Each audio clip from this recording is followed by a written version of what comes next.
Hello, hello, hello, and welcome to the Bada Bin program. I am one of your co-hosts, Dave, and below me, thank God we just woke him up, is Mm, Chris. Chris, we caught you napping. it's true.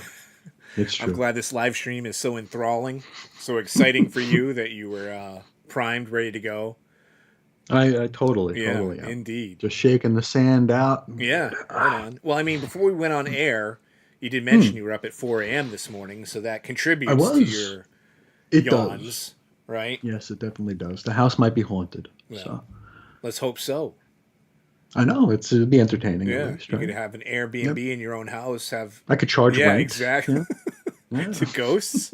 Yeah, Sure. I get paid in. I don't know what kind of money I they was gonna pay and what kind say of currency. phantom Legal change. tender. Yeah, it'll be Confederate money or something. I don't know. Yeah, exactly. Sticks and stones, my friend. Sticks and stones. Break Hmm. bones and ghosts. They pay for lodging. They So do. there you go. They do. Hopefully, this, They don't clean up after themselves though. really, have you found ghosts? A lot of dust in my ducts. So Oh, yeah, so I think that's ghost residue. okay. Yeah. Some deliberate dander from the ghosts. Hmm. It's Now, true. nobody has any idea what you're talking about, but you just had someone in your home inspecting your Hmm. ducks that we affectionately call Yes. Duckman Ductman. was there. Hmm. So there's, Ductman Prime. yeah, that's the Yeah. reasoning behind all that. People, just so you don't think Chris is absolutely crazy, only a tinge No, crazy. only a This is bit. all based on reality. Well, Chris, hopefully Hmm. some of the comics conversation we have today will, wake you up a little bit, put a little pep in your I step, hope so. Yeah, I think make so. you a little chipper. You know what I mean? Hmm. For sure. And to start the show, I have some Hmm. conversation topics I want to run by you because I'm curious. I like Yeah, curiosity. all right. It killed the cat, and it Hmm. drives me a little gaga.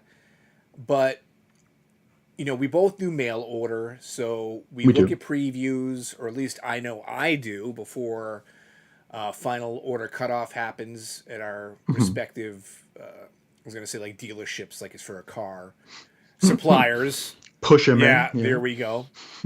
And last time out, I subbed Hmm. to a book that I was kind of iffy on for the character, yet, and to be honest with you, even the creative team fully.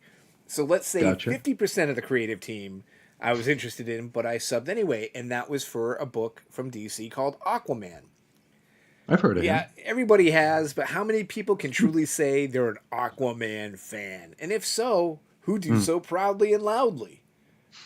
You know? It's true. All right. It's true. I think I pre-ordered the first issue of that as well. Okay. Well, Yeah. my instincts on that were Hmm. John Timms, uh, an artist I'm Hmm. quite fond of. He had a Sure. He did John Kent, correct. You right? just took the words out of my Okay. mouth. He had a little stint on that book. He Hmm. did a what was that book with all the Batman? Batman Unlimited. Is that what it's called? No, Batman The one that Brisson Incorporated. did? Thank Incorporated, you. yeah. Yes, the Ed Brisson book, to which I subbed to that as well, even though the story was only ho hum. But yet again, I was there for Hmm. John Timms. So Sure. I went in on Aquaman. But here's where it gets a wee bit sticky. I Okay. have told you more times than I can count in all my digits Hmm. that in the X-Men universe, X books, Hmm. I'm on the fringes, but diving into Sure. the X books is very intimidating for me. Absolutely. So I'm not subbing, for example, to the main books like X-Men or Uncanny. Hmm. I currently have X Factor and Wolverine, Hmm. but it was announced that a relic from the past, Two I was going to say, relics. speaking of creative teams, Yeah. that probably have some dust from your duct on them. Joe Casey and Chris Cross will be Hmm. doing a Weapon X-Men book. Hmm. The name's not the greatest, but No. I mean, I felt like Marvel was speaking to me with this Hmm. announcement. Hey, man, you might be afraid of, marching around with the muties. But we Sure. got the kind of book that might appeal to you and your Yeah. old ass. The 37th ongoing X-Men Yeah. book. So I mean, I of course the orders haven't been submitted, but right now it's sitting in my Sure. sub, and I'm Hmm. thinking about sticking around for Now, that. Launches what, I February? believe it is, yes. Okay. So I don't know really if it was a question per se as much as it was I'm waiting for you to shame me or talk me out of it. I, what's that thing about glass houses, right? I haven't seen the February solicits Uh-huh. yet. I don't usually look at the solicits. My first introduction to the books that are coming out is DCBS, Hmm. and unfortunately, Marvel is really bad about promoting on DCBS. So it'll be I can almost guarantee, oh, your brother is there. He's saying hello Oh, to us. wonderful. Tell him to shut up. Hello. Um, it'll be like Weapon X-Men number Uh-huh. one. It'll say cover to be announced, writer to be announced, artist to be announced. Read Marvel previews for more on this Ah. title. That's what it's going to say for the solicit on Mm-hmm. DCBS. That's almost every single Marvel book. There's no cover images. There's nothing. So it's like it'll say, cover A, B, C, D, all the way through Q. You'll see none of them. It's just going to be a box saying like, cover to be Right. announced or cover image coming soon or something like that. Mm-hmm. So that's usually everything I get is kind of blind. Um, and I'll be getting this Weapon X-Men book because I'm an idiot. I'm intrigued. I like Joe Casey. Yeah. I like Chris Cross. The team leaves a little bit to be desired because it's like all characters that are already in 15 books. So it's like, don't know if we need that, but what do we really need? Mm-hmm. But I'll grab it, I'm sure. So I mean, glass houses, I can't shame you. And I like I said, I couldn't tell you who's writing or drawing Aquaman. I saw number one and it's like, oh, maybe this is going to be some fun legacy numbered book Right. that is part of this all-in gimmick. So I'll give it a shot. Who is writing it? Okay, so back to Aquaman. He Yeah, fooled me once. So shame on you. yeah, and this is why it was a little difficult for me to sub, even with John Timms Hmm. on art. But it's Jeremy Adams, who Green Green Lantern? Lantern, yes indeedy, lemon Gotcha. squeezy. And Hmm. when that book first came out, The Dawn of Dawn of DC. DC, Hmm. I was really into it. The first few issues, I thought it Yeah, it was was good. great. I'm like, dude, Hmm. they're It really was Ween Gibbons. exactly. Yeah. And that's Hmm. the kind of book or Green Lantern book specifically I wanted to read. Same. Then it just changed. It was just Yeah. snap your fingers. The book is completely different now. We're back to outer space stuff and Space. yeah, Big and time. all the drama with the Green Lantern Corps and everything else. And I'm like, Yeah. there's I understand. It's a Green Hmm. Lantern book. It's part of the lore. It's going to be in there. Sure. But if they had just gone a little bit longer with that whole Hmm. trapped on Earth storyline, I would have Yeah. been much more forgiving Oh to yeah. Mr. Adams. Yeah. So I feel very betrayed and the whole like bait and switch deal with that. Hmm. So I really don't know what to expect going in. Hopefully, the first few issues, like Green Lantern, are good. What does the solicit give us any sort of information? Is It it did. more of the No, it same? did. How Okay. he's like developed some kind of new power.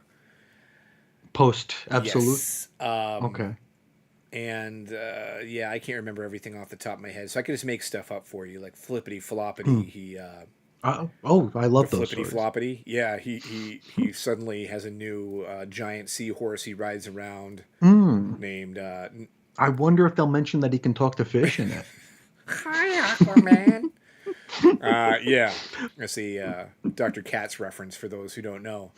But anyway, um, still, like I said, feast of for the eyes, at least with John Hmm. Timms, since I am a fan Sure. of his work, and Yeah. that's one of those age-old questions, right? Which kind of came of age as we did.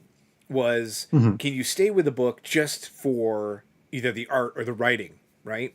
Hmm. You're not necessarily getting the whole package. Okay. And that's something that I could confidently say 15 years ago, no, I'm not doing it just for the art. But Sure. now I'm like, well, I like him. I want to see it. The Yeah. X-Men, or rather the Weapon X, Weapon X. thank you, Weapon Hmm. X-Men. I was having a senior moment there, which is why, yet again, they targeted me for such a book. There you I know go. it's very machismo with the lineup because Hmm. you just actually just looked at it. Who is this? Wolverine, Deadpool. Wolverine, Deadpool, Cable, Yeah, Thunderbird, so and maybe someone it's a else. sausage party and a Yeah. half. Sure. Joe Casey recently has done Blood Squad 7 for Image. I Okay. subbed to it. wasn't that great. Hmm. That book in particular was supposed to be a nod to nostalgia, early years of Image. I found it You think he's still wearing sunglasses inside? absolutely. Dude, Joe Casey, no lie, man. I saw him in a documentary not so long ago. They Hmm. had sunglasses on. Joe, take them Crazy. off. You're inside. Like it's a job interview. Take off your sunglasses, guy. What do they say? It's like you get 3 steps into a building before you take the Is that what sunglasses it off, right? is? You're allowed those three Oh, steps. That's your grace I get period. transition lenses, brother. Me too. Yeah, so I don't Yeah, need to worry about that. So me maybe either. Joe should Yeah. really consider those, or just Consider the lay off transitions. the ganja, because There you go. why else would you be wearing sunglasses inside? What are you, Corey Hart? You wear sunglasses at night? Like Joe, Hmm. stop it. And his future's so Yeah, bright. he's got to wear shades. There Exactly. you But go. I enjoyed Joe Casey's Uncanny X-Men run. I was actually very fond of his Hulk stuff after Peter David. That was very brief. Yeah, Yeah. so hopefully, I'm Hmm. hoping he taps into that I vein. loved his cable. Oh, there you go. I loved his Yeah, cable. Cable, right? Hmm. With Jose Ladrone, who we were just talking about Ladrone. before the show. So We look at were. that. Everything, All comes here we go, together. full circle. So Soicula. yeah, but I'm waiting for you to talk me out of it. Should I or should Hmm. I not go? And this is, look, you just said you're a sucker, Oh in yeah. for a penny, in for a pound. You're I'm a getting level 7 right. You're susceptible. getting Yeah. all the X-Men stuff, Hmm. no matter what. I am Hmm. yet again on the outskirts of the X Sure. universe.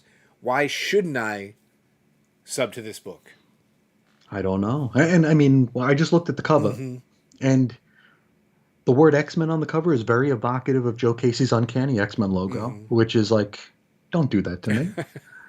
It's like, yeah, that's another one. They hit us where it Yeah. hurts. It's like, crap. Mm-hmm. Okay, all right, I'm in. But no, I really can't think of a reason not to try it. What about Chris I wish Cross? I could.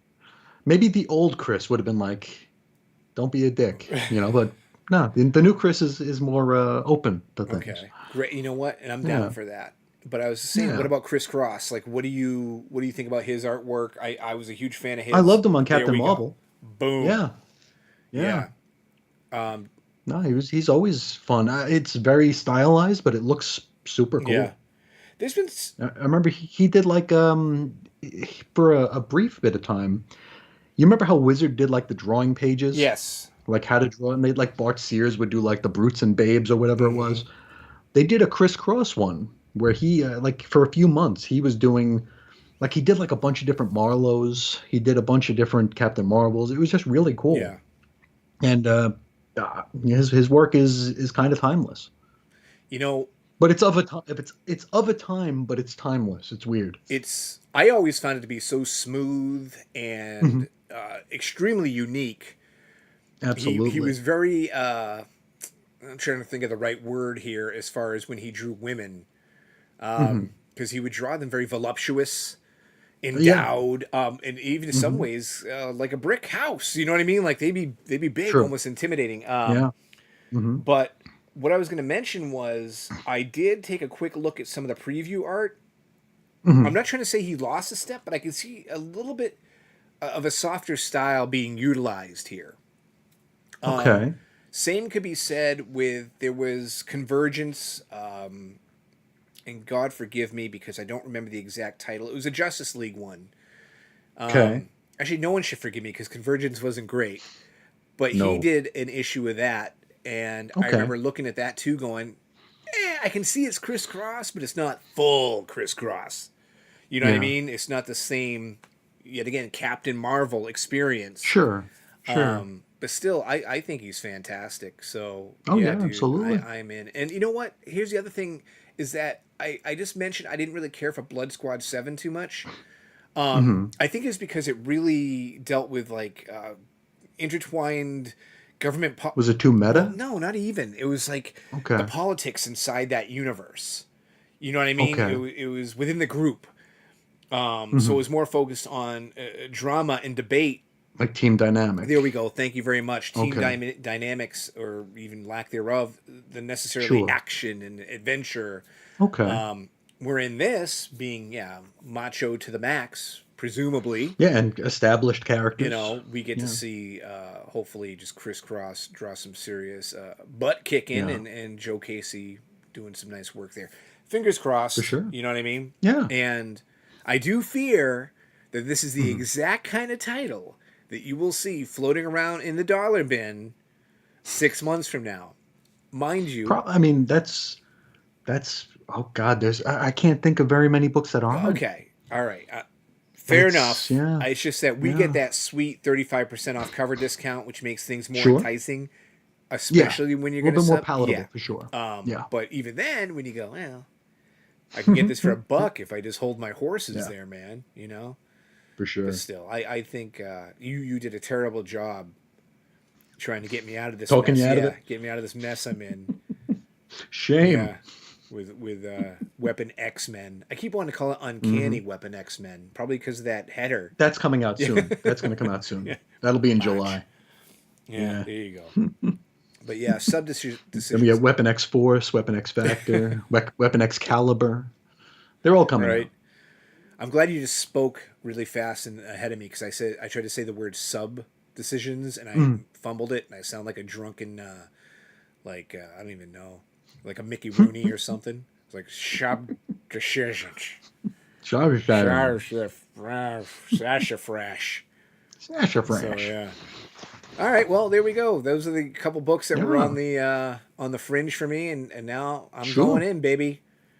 Yeah, I mean, what do you got to lose? Well, apparently nothing, according to you. Couple bucks. That's Yeah, it. right. Yeah. $2.59.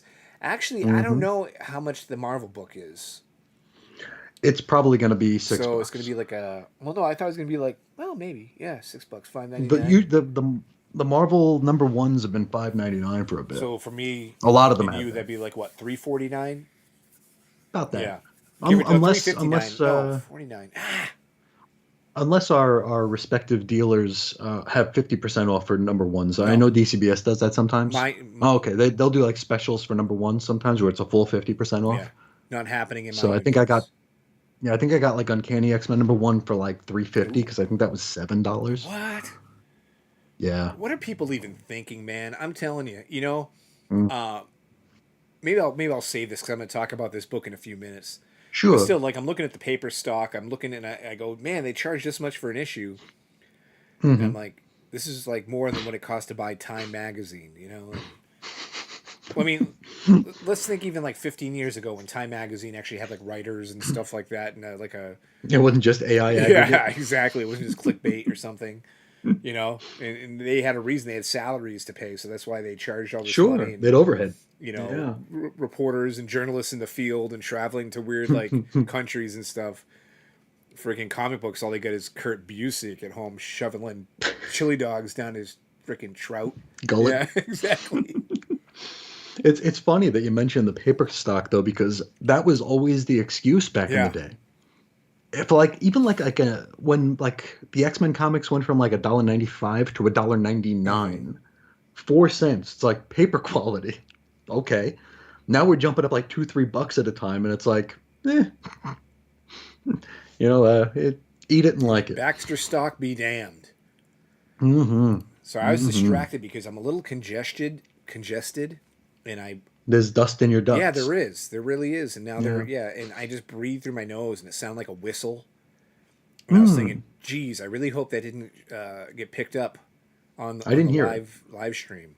Yeah. So I there didn't you go. hear it. Someone can isolate that and send it to me. I'll give you a no prize. There you You go. know. There you go. But Yeah. Back on X Lapsed, yes, I had a fake ass no prize. yeah, right. Yeah. Fake ass It was comic an envelope with a. historian. It was an envelope with Kitty Pride walking into a wall. Really? That was the fake ass There no you go. prize. Yeah. Well, my no prize is legitimate no prize. You don't even get an attaboy. Nothing at Nothing at all. all. It's just air.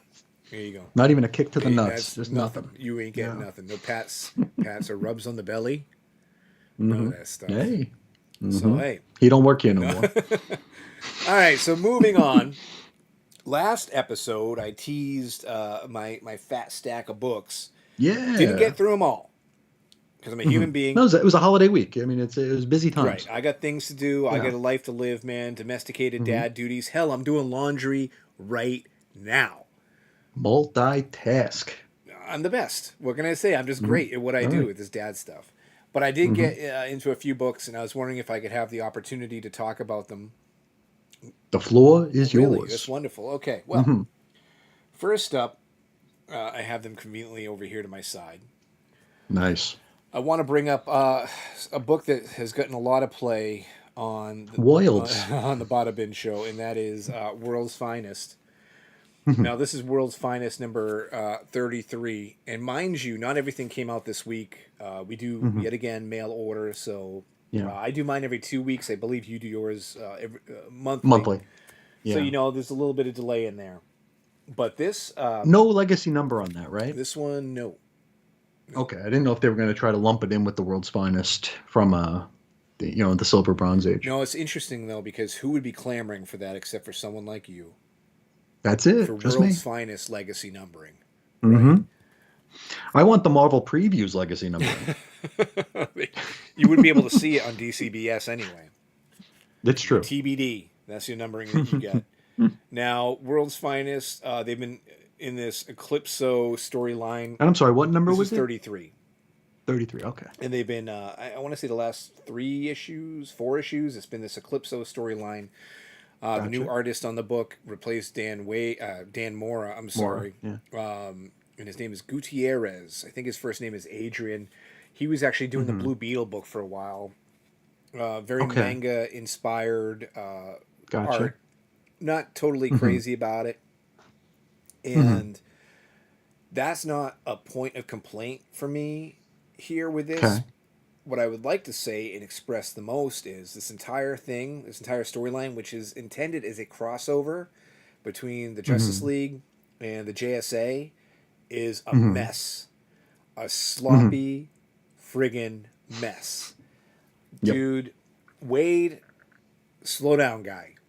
Now, okay, so here's the deal, right? Wade, I mean, I've said before, I give him his props, I give him his due. I respect him quite a bit as a Hmm. writer. You know what I Absolutely. mean? But they're giving him a lot of work over at DC, and I wonder, Yeah. is that affecting what's happening here? Yet again, I mean, taste is subjective. This is merely my Of opinion. course. But this arc of World's Finest has not been his finest moment at Hmm. all. It was Gotcha. very disjointed, hard to follow. The humor that he was trying to use didn't land. On and on and on. Like, thank God this is over. Kind of Okay. arc. You know what I mean? Gotcha. So this is the conclusion? This was the conclusion, and it didn't. Okay. It's almost like absolute power, right? There's a series, the Hmm. mini, an event that I Yeah. said I enjoyed, Sure. but the ending was very abrupt. It was They ran out of pages. basically it's just like, okay, wrap Yeah. this up, man. Yeah. It's like the Oscar speech when they play the music. This is very similar, where you're like, okay, they solved the issue like that. That's it. That's Hmm. all they had to do. Yeah, I had to sit and read 3 issues of this to get to that 90 conclusion. days. Dude, really, it hurt. So, yeah, without Dan Moore on the book to save it, this has been. Ugh. But much like What's coming up next for it? I don't know. Is there any? I Okay. haven't read the solicits on it, and Mm. maybe because what I was just about to get to, Hmm. where akin to substance decisions, just like taking a bite out of a book just for a whim. This Sure. Of I course. have dedication to and loyalty because Hmm. of its 33 issues. They haven't They rebooted it. haven't Yeah. Relaunched right it. exactly. It Yeah. hasn't. It's been going, and I kind of want to stick Yeah. with it now until the very bitter end. Sure. Sure. Yeah. I had found a bunch of those in the dollar bin months ago. I think I Yeah, talked about it yeah. here. And I was like, oh, because Dan Moore's art's great. Wade can be fun, and it just seemed like a nice, breezy sort of book. Mm-hmm. And then I started reading it, and it was just like filling in like backstory that isn't necessary or is plain contradictory to what we've known before. And nobody knows what's real, and nobody knows what histories are actually legit anymore. And I was actually looking at the solicits, and I think it was right after the 25th or 26th issue. The blurb was something like Superman, Batman, Wonder Woman together again for the first Mm-hmm. time, re-examining their first team up. It's like, why do we need that? Right. Yeah.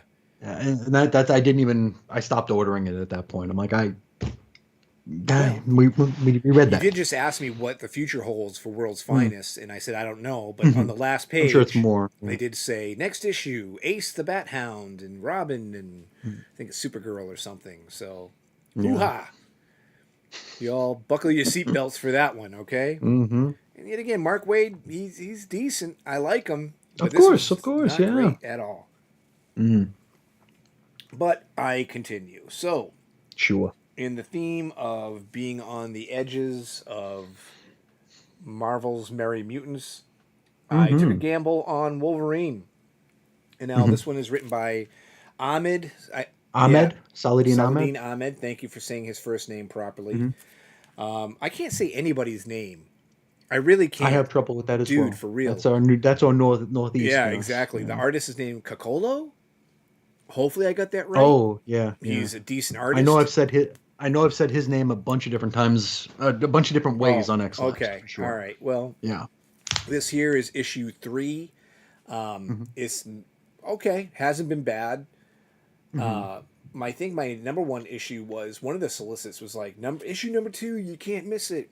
It's going to be the big premiere of something that people are going to be talking about, and it was like nothing Hmm. happening. It was another Wendigo story. So I'm like, okay, all right, whatever. I mean, I was subbing to it anyway, but Sure. you guys had to make this big, hullabaloo about something that didn't even happen. All right, whatever. Is it a venomized Wendigo? No, I don't want to spoil it Is it for you. Wendigo boy? What's that? Is it Wendigo boy? Yeah, it is. All right. I wasn't going to spoil it, but you just did. So there you go.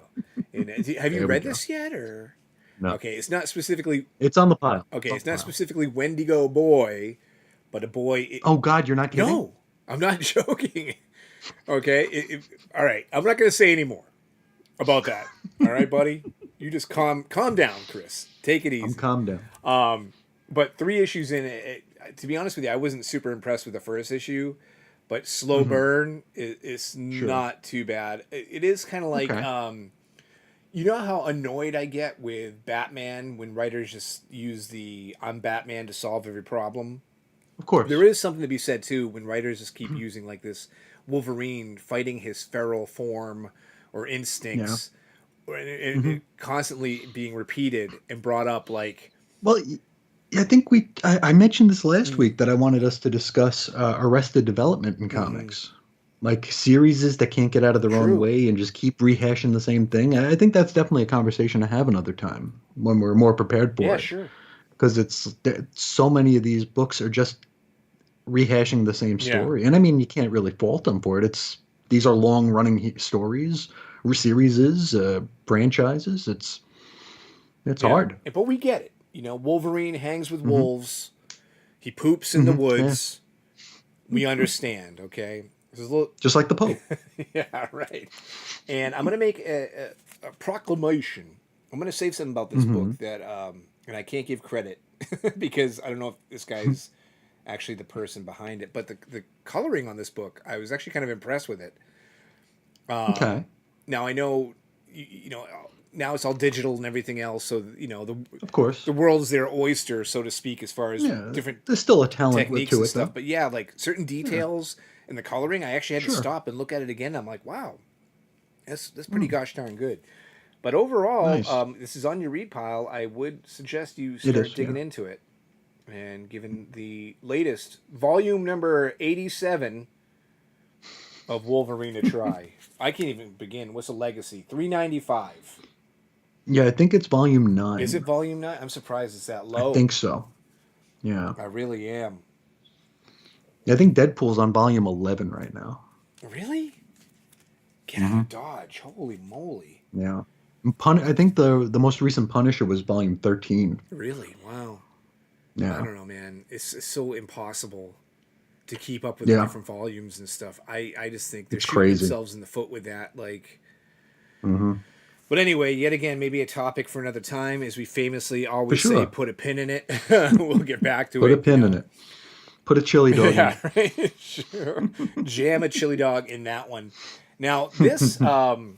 I only have one issue here. I Axion. actually read 2 issues of this. Now this is 1076. Mhm. 1075 was a double issue, landmark issue. Sure. 1075. This is the one when I was reading it, I thought to myself, "Oh boy, Chris is going to really get a kick out of this. He's going to love this because this is part 7. Oh, Okay. of the storyline Phantoms, The the weekly one. weekly one, Mhm. to which an expression I commonly use. Is as fun as watching paint dry. Mhm. That was the problem with Action when PKJ was writing the book. Mark Mhm. Waid, while better, is Mhm. tapping into that same aura, if you will, Gotcha. where it's not a very exciting book. It is kind Mhm. of dragging. Does it need to be Mhm. 7 parts, 8 parts? I think it's only be 7, maybe 8. But anyway, does it? Probably 8. It's probably 2 Yeah, months. it doesn't need to Yeah. be as long as it is. What Sure. I thought you might enjoy is Mhm. he has decided to retell the origins of the Phantom Oh, Zone. okay. Okay, and there is a retcon Mhm. of those origins and how the Hmm. Phantom Zone and the Phantom Zone projector came to be. Okay. Did we need that? No. Hmm. It's just another wrinkle. Yeah. And I'm sure he thought he was clever, and in some ways it Mm. is. I get Sure. it. But you could have done it in 2 issues. Bing, bang, Yeah. boom. We'd all be better for it, rather than charging me weekly for a book that's $5 a week. extremely slow and has a backup story that's just absolute garbage. The The Supergirl one. Supergirl one is trash. It Okay. just sucks. Yeah. And actually, within the story of Phantoms here, there's a little Mhm. side quest with Uh-huh. new Superman, Keenan from China, and Keenan Keenan Kong mhm, or and yeah. Connor Kent Okay. Superboy, which takes place like because it, it explains itself. Okay, Superman's in the Phantom Zone, right? So, Mhm. but while in our or their reality, Keenan and Connor are on their own little adventure Mhm. with some alien hijinks happening, whatever. But that's actually done by a different artist. Okay. So you will be looking at Henry's art, Clayton Henry's art in here, which is beautiful. Clayton. And then all of a Mhm. sudden is I forget the other artist's name, Scheffler. It says here. But anyway, Hmm. it's a little jarring. I Okay. never like multiple artists in the same issue. I didn't really see. I Sure. understand it's like a different tone to the story, so they thought, Mhm. okay, this is a good idea. It really Shake it isn't. up. Yeah. They didn't need to do that. But yeah, Action, please be over. This is one of those things where I'm begging for it to end, and I just know you don't care for retcons and retellings when there's no need for them. No, You know? and like we mentioned, because like Wade is really good at that, and that's not praise. Mm. Uh, I was actually on Usenet yesterday, Okay. just flitting around, Yeah. and I came across a discussion on Superman Birthright, which I don't know if you remember that. That was a retelling. That was a reimagining of the origin that was supposed to be canon Hmm. that Wade wrote, and I think Lionel Yu was the Correct. artist on it, Yes. and it wasn't very good. Um, and this is like before Identity Infinite Crisis, so it was before everything changed. It was before the multiverse was back. It just changed things to just kind of like take the burn stuff out, Hmm. and it was just very odd and didn't feel important. Didn't feel like it could have been in Elseworlds. It should have been in Elseworlds, but it's just another example of those stories that Wade likes to tell that don't need no one's asking for them. Yeah. Whether or not they need to be told, sure, whatever, but nobody's asking for it. I would even Don't think of know. it almost as like an ultimate Superman. I know they're doing it now with the Sure, with the Absolute, but absolutes. it Yeah. was a modernized retelling of his origin in Yeah. Wade's Well, like he manner. was like an embedded reporter in a war zone or something. It was like very Mm. odd. I think it Yeah. actually started out pretty decent. It just didn't end great. Towards the Yeah, middle, it kind of fell that's apart for me. that was what the overwhelming uh, reaction was to it on Usenet, and my own as well. Because I remember I bought that for like the first 4 issues, because I think that one went like 10 or 12, Mm-hmm. so it was a long, long series. And I dropped it after 4, and pretty much everybody on Usenet dropped it after 4 or 5 or 6 issues. They were just done with Yeah. it. It was all done in unison. It was the hive mind. Yeah, that was We're it. done with this. That's another discussion point I wanted to bring up that I forgot to mention. Mm. Times where the hive mind was right and times where you didn't agree with the hive mind. I think that's something we need to discuss and flesh We out. got to start writing this stuff down. We do one of these days, right? Okay. It's not like we're not texting all I day. know, So right? I know. And then we talk before the show starts, the live stream. We're like, oh, yeah, that's what we're going to talk about today, loosely. Like, this is kind of what we yeah. want to hit upon. And then, Oh, and you'll ask me anything on your mind. It's like, nah, yeah, whatever. I don't we're know. just going to wing it. Let's just have fun. Okay, sounds good. You know? But yes, against the hive mind or with the Yeah. hive mind. That's one to That's talk about scary, though, someday. because, a big thing for every human being is their individuality, right? Of course, of Um, course. There are times you don't want to go along with the hive mind, but exactly. you can't Right. deny that you're one of us. That is scary. I don't like it. I don't like it. Me, I know, I know, Speaking of I know. things I also didn't like, it was a finale for Hmm. Batman: The Dark Age. Now, Okay. I love Mark Russell. Hmm. I feel like I say this all the time. I talk about him all the time. Hmm. I should almost have like a sound of like change for every time I talk about Dan Mora or Mark Hmm. Russell. Like I'm giving them like some kind of what's the word I'm looking A for? A pittance, pittance or a something. tithing. Yeah, Yeah. I was gonna say the word will come to me later because I'm not the brightest bulb on the tree. Commission. Here we go. Commission or There you something. go. I've enjoyed this series, and I did not care for Space Age, the Superman Space Age book. Okay. I actually thought it was one Uh-huh. of Mark Russell's misses, Hmm. where he was on a streak for me personally of just writing like I thought some of the best material I might have even ever read. Uh-huh. Now here he started out very well, everything was going great. I was fully into it. I enjoy Mark. See, I'm getting the name screwed up again. Mike Allred. Yeah. Allred's art on this. It Hmm. does have a couple of head scratchers here or there going, geez, Mike, wait, that leg is sticking where and how? What's going on?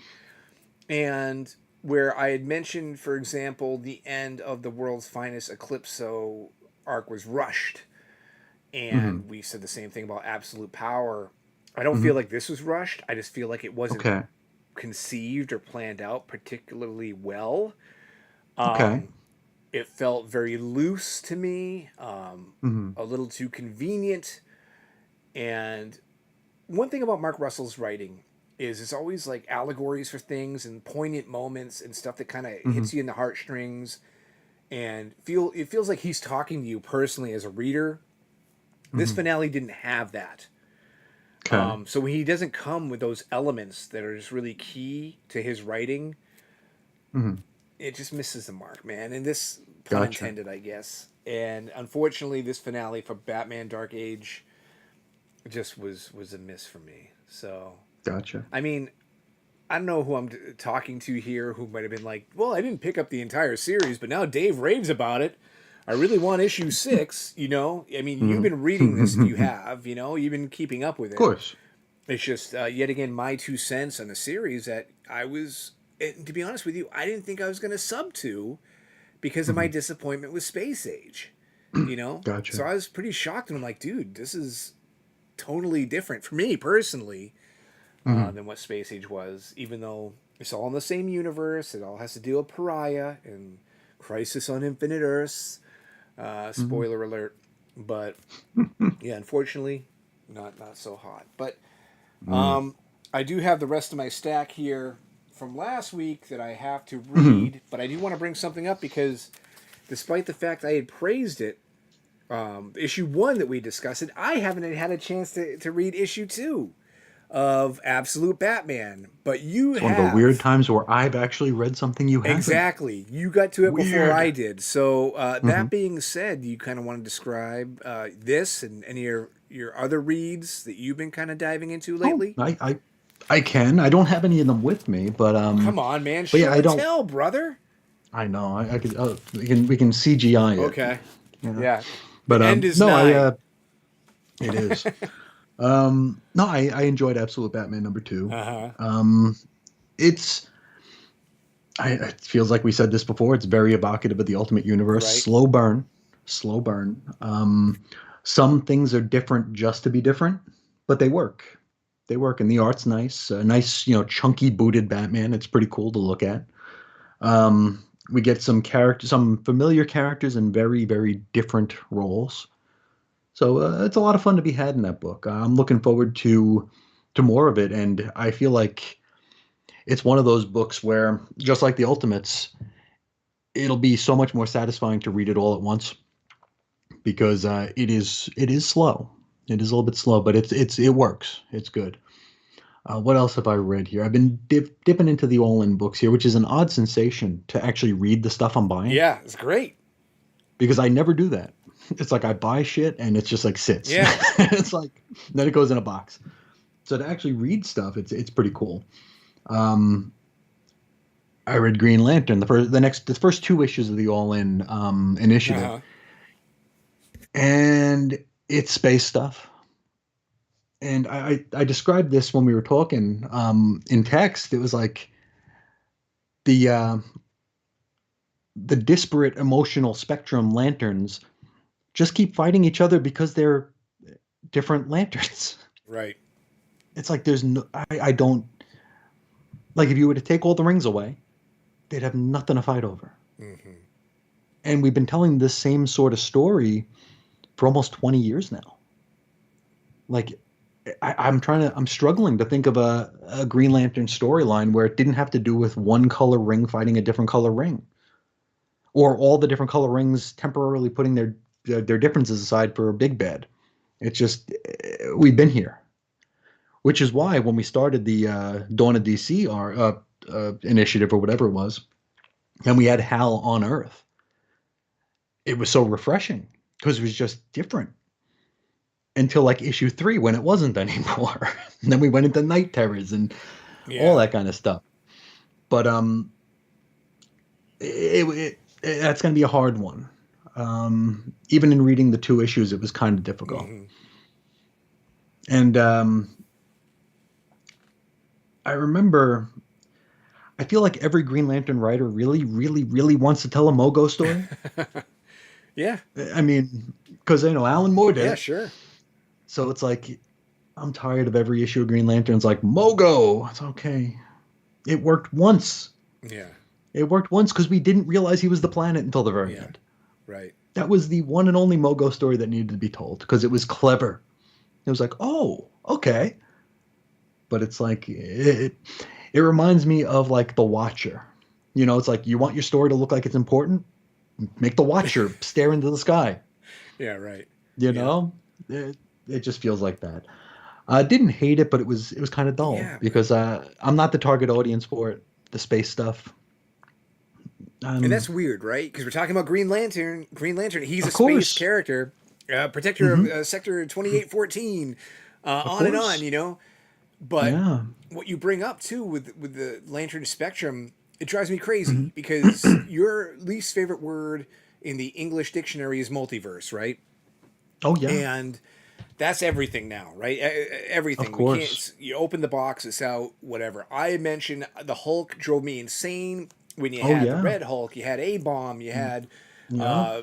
Betty. The Red Yeah, She-Hulk. exactly. The Harpy is Marlowe. There we Yeah, go. everybody was I made a something. comment to someone at work the other day. I'm like, "You can do it. You're the man for the job." Because just like there's only one Spider-Man. And I'm like, "Wait, what the hell did I just say?" No.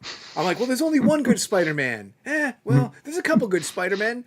You could be one of them. You know what I mean? Like, just Mm-hmm. creating multiple versions of a character. Okay, you had the Yep. Green Lantern Corps. You had Mm-hmm. green good, yellow bad, bing bang boom, The end. easy to understand. I mean, Yeah. I would think you could keep telling those stories for a very long time, Mm-hmm. decades upon decades. But the whole thing with the spectrum, it's just too much for me. And it's an Yeah. easy way out of things. It's an Of easy course. device to use, as you Mm-hmm. mentioned. They're just fighting because one has the purple ring, one has the yellow ring, one That's one it. is red, one is a rage lantern. So of course they've got to Yeah. throw Like down. yeah. if there was some sort of anti-monitor that would snap their fingers and make all the rings go away, they would stand there staring at each other like, Parcheesi? what now? Yeah. Yeah, tacos? Yeah, Let's go. right, I mean, exactly.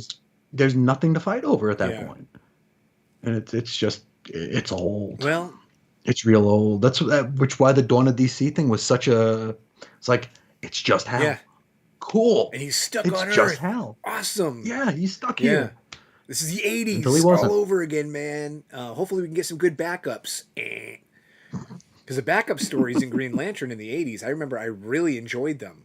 The Tales of the Corps. Yes, when I was a kid. There was Yep. like a silent Mhm. issue, silent story rather, not entire issue, with Dave Gibbons on art. And I mean, dude, just like, And that's where the Mogo backup was too, I right? believe so. But the thing with the I think silent so. story, I can't tell you what issue it was off the top of my head. But I remember it. I don't remember the it issue just number. showed like the evolution of the Hmm. lantern, where one Yep. lantern dies and then one's created, Hmm. and the cycle involved in that, and it Yep. had no text whatsoever. And I Hmm. thought it was just a beautifully rendered Oh yeah. story. You know what I mean? Absolutely. And all I can do now is complain about backups in every freaking book. And it hurts me. It hurts my soul because I look forward to them Yeah. as a kid, you know? Oh sure, you were getting more Yeah, content. and And now decent it's like you're content. getting more Yeah, content. it feels like it's being thrown at you. You're getting something you don't Yeah. want. And you're paying a lot more Yeah, you for know what it. I mean? I would prefer to Yeah. just pay the $5.99 and you can keep the backup story. Keep Keep it. it. Yeah, give us a QR Not code. even. No, no, I don't want the QR code either. Just keep what you have. I don't need any of that. Okay, you charge me more for it. So be it. End of the day, I'm a sucker. I'm here for the Sure, characters. Okay. of You course. know? Or I'm sorry to go on this wild No, tangent no, no. here, but even Action Comics, right? Hmm. I I don't know if I brought this up on the show before, where I read someone online who mentioned that like all the family members need their own book. Oh I haven't brought this no. up. I feel like I have. Uh-uh. Maybe I thought of maybe talking to you in private or something, but I was like, dude, you can't do that. That book will fail. Like the only avenue you Hmm. could choose, which would be fine, will be Action Comics. In many ways, they do that already. The Sure. problem is when you do get the super family, it's this crappy Hmm. backup story that feels like no effort was put into it, and it's just like a throw-in Yeah. or a showcase for Or what? A tryout. tryout. There Yeah. we go. Even better. You know Yeah. what I mean? So I guess my last sentiment on the entire thing is please get rid of the spectrum of lanterns. Please. We need insert previews again. Right, We need the exactly. bonus books. All There you right, go. but back to what you were reading, my friend. Yeah. You talked about, we talked about just Hal, Mm-hmm. I think that's why I was drawn to the Lantern books in such a big way during the early Kyle Rayner days, because he was the last Lantern. He was special, Yeah. it was like post-crisis Superman. It's like there's only one survivor from Krypton, and he wasn't even born there. He was born in the damn Matrix. He was born here, but it was just the one. It made it special. And then it's like you'd have Kyle go to Warrior's Bar, and you'd see John and Guy there, and they'd just be like having coffee or a beer or something. And it's like, okay, there's your nod to the past. We're recognizing the past, but we're in the present. And it's this one guy, and he's going to the experienced lanterns to get advice.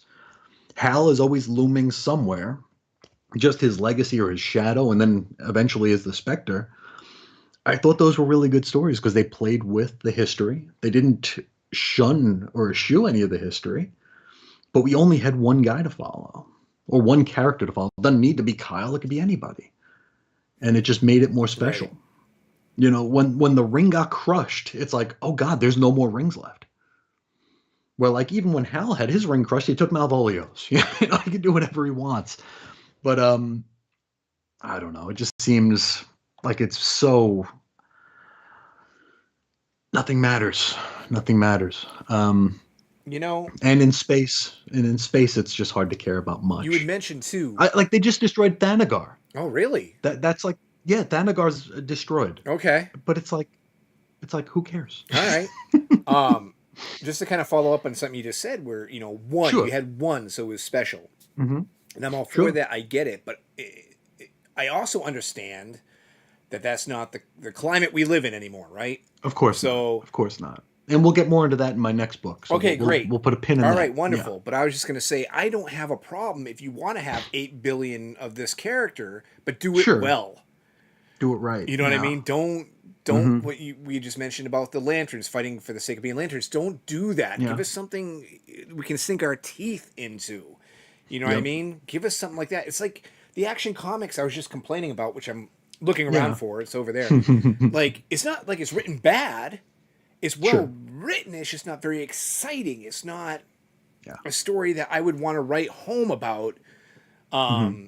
Even with the changes to the Phantom Zone and stuff, it's forgettable for the sake that it's not a very long-lasting idea that people. And that's the other thing; it's not going to last forever. Of course. Obviously, you know what I mean. So, if you're going to give us that story, any story, please, I am begging to all the writers out there, put your all into that story. Give it to us Mm-hmm. fully, wholly, and remember, a lot of you guys are fans. You guys were consumers too. Yeah. Give it, and they're expensive. Give us They're no bang longer impulse buys, even at a give us discount. bang for our buck. Well, the only impulse buy Yeah. nowadays is Weapon X Men. There you So go. anyway, as you were. So the Lantern, I'm going to keep up with it, of Okay, course. cool. And it just feels like we've read these stories before, which we have. um, the other Green book I've been reading, and that ties into the dilution of a character, Green Arrow. Okay. The first all-in issue of Green Arrow is basically an epilogue to Absolute Power. It's kind of Ollie reacclimating to the heroic side. Um, Folks who haven't read Absolute Power might not know that he turned on the heroes. And he did so with the help of the Martian Manhunter. I don't know if this was explained in Absolute Power. It's been a minute since I've read it. Where Martian Manhunter put kind of like a hoodoo on Green Arrow, so he totally bought into the fact that he turned on That them. was revealed at the end or towards the Okay, end. okay, Yes. okay. I thought I might have been But I mean, who conflating. believed it to begin with as a Of course, it's long-term Green deal? Arrow. Right. Yeah. Yeah, yeah. So yeah, so Ollie, just to make sure he could stick the landing and fool Amanda Waller, he had the Martian Manhunter put some sort of a block in his brain, which told him he actually believed what he said. Then Martian Manhunter lost his powers briefly, so Ollie had to like use his own willpower to stick the landing. And basically, this is Ollie being welcomed back into the fold. Like he goes in there like Ollie does, stomping in like, okay, you want my excuses? What do you want from me? I'll take any of you guys down. And Superman like basically extends his hand. He's like, welcome back. Batman, of course, gives him the side eye because that's what Batman does. But it's mostly just a welcoming back for the Green Arrow. And from there, we go into the Green Arrow annual, which I actually read. I don't ever read annuals, but I read this one. And it's Ollie in the future telling a story about one lost case that he couldn't wrap up. And it's basically a Pollyanna-ish story about the power of family. And the Arrow family is something that kind of dilutes the character because they're all on the island. I guess it's the island that Green Arrow washed up on in his origin. And there's like a dozen Arrow characters now. There's Ollie, there's Roy, there's Connor, there's Black Canary, of course, there's Red Canary, there's Arrowette, there's Speedy, the Mia Dearden, the Kevin Smith character. There's Roy and Chesure's daughter. There's Cheshire, and there's a couple more. All these characters here with bows and arrows and karate, and it's like, okay, do we need to do this? Right. Because none of them seem special. Well, it's just we were None of just them talking seem about special. this. You know what I mean? It's like, hey, Yeah. but okay. So the annual had all these characters in it. You read it. Well, the Green Arrow issue did too. Okay. Yeah. All right. So what do you think about the Yeah. annuals? Since it was such a weird, random thing for you to read, since you never dig into annuals. It was interesting in that they kind of retold. They did kind of a beat by beat on Ollie's career, and it included a lot. Like I don't know how it works, but like they have him washing up on the island. Okay. They have him during like his miniseries, the one in the '80s. They have him in the Grell outfit. They have him hard traveling heroes. They have him post, coming back to life. They have him New 52, Uh huh. where he's like clean shaven again and younger. They have him in the present where he was like sent into the future and into the time stream and into the whatever the hell. So it's a weird, like everything's on the table sort of thing, which I love. Hmm. I don't know how to make sense of it, but I don't need to because DC could announce tomorrow everything's getting a new number one and it's the new Yeah. 75. Who knows? Right. But I don't know. I thought it was kind of neat for what it was, and I don't remember which book we got a backup in, but I don't know if Williamson is leaving Green Arrow. Hmm. I'm assuming he is because at the end of the annual, it said like the end, thank Yes, you. I believe he did. So I'm, Yes. I'm guessing he's probably gone. And what we're going to be getting from this point on is a grittier sort of story, grittier art, grittier storytelling. And it was a backup that I read that was kind of, I think, ushering in the new era where like Ollie meets up with Batman, and Batman basically gives him like the Hal Jordan speech where it's like he's like, "You turned on us, I don't trust you. I'm going to keep my eye on Yeah. you." Like when Hal came Sure. back post Rebirth. But it was good. It was good. So I'm looking forward to more of that. Green Arrow was a weird bright spot for me in Dawn of DC, which dealt with like multiversal stuff, but in a way that I could actually glom onto because it was just one character doing the stuff. Hmm. So it's pretty good. The absolute power stuff, but from this point on, it looks like it might be pretty good. Yeah. So I'll stick with it as Cool. well. Very cool. Yeah. Read JSA number one. Do you read that one I yet? did not Or sub to the most recent JSA. okay. Yeah. So to get a running start, I read some of the end of the Justice Society that Jeff Johns Hmm. did. I know. Well, that's another reason why. Look, JSA is a tricky title, right? It It's is. not. It can be. Okay, we have talked ad nauseum about the Mhm. difficulties involved with the Legion of Superheroes, right? Of This is course. Of nowhere near course. there, that, but No, no, no. it But there are a lot of moving parts still. yes, Yeah. exactly. The original heroes and what have you, Hmm. and it can be a little tricky sometimes to really get into that. I was going to say continuity, but even those Just characters. that frame of mind. Yeah, exactly. So Yeah. JSA is a super team I've never been really fully vested Hmm. in, and the Hmm. only reason why I got that last run was because Jeff Johns. But Yeah. it was late. There was delays like Big time. crazy. It Big lost its time. way fairly quick. Hmm. It Yeah. was painful. Now with the Jeff Lemire Hmm. book, I Hmm. almost pulled the trigger on that one, and I'm curious if you're going to get into the artwork. Hmm. And I want to see what you think about that because that artist was also the artist on the Jay Garrick Flash mini. Yes, it looks almost Scott Mm-hmm. Collins-ish, Yeah, but not. Yeah. that's a great apt Yeah. description of that style. But I didn't like the Jay Garrick art. This is Oh better. wow! Holy moly! Do Yeah, I tell. like this art better. It just seems a lot tighter. Mm-hmm. I don't know if it's a different. I mean, do pencilers even use inkers anymore? I don't know. um, but it just looks a lot Yeah. tighter. Where that the Garrick book looked less like it looked like Scott Collins and Todd Knock had a kid, Yeah. No, I can buy that. Sure. and it was just like it was like Collins but cartoonier, and I didn't really dig that. This looks a lot more straight up Collins Mm-hmm. ish, and I liked it. Um, the Johns volume,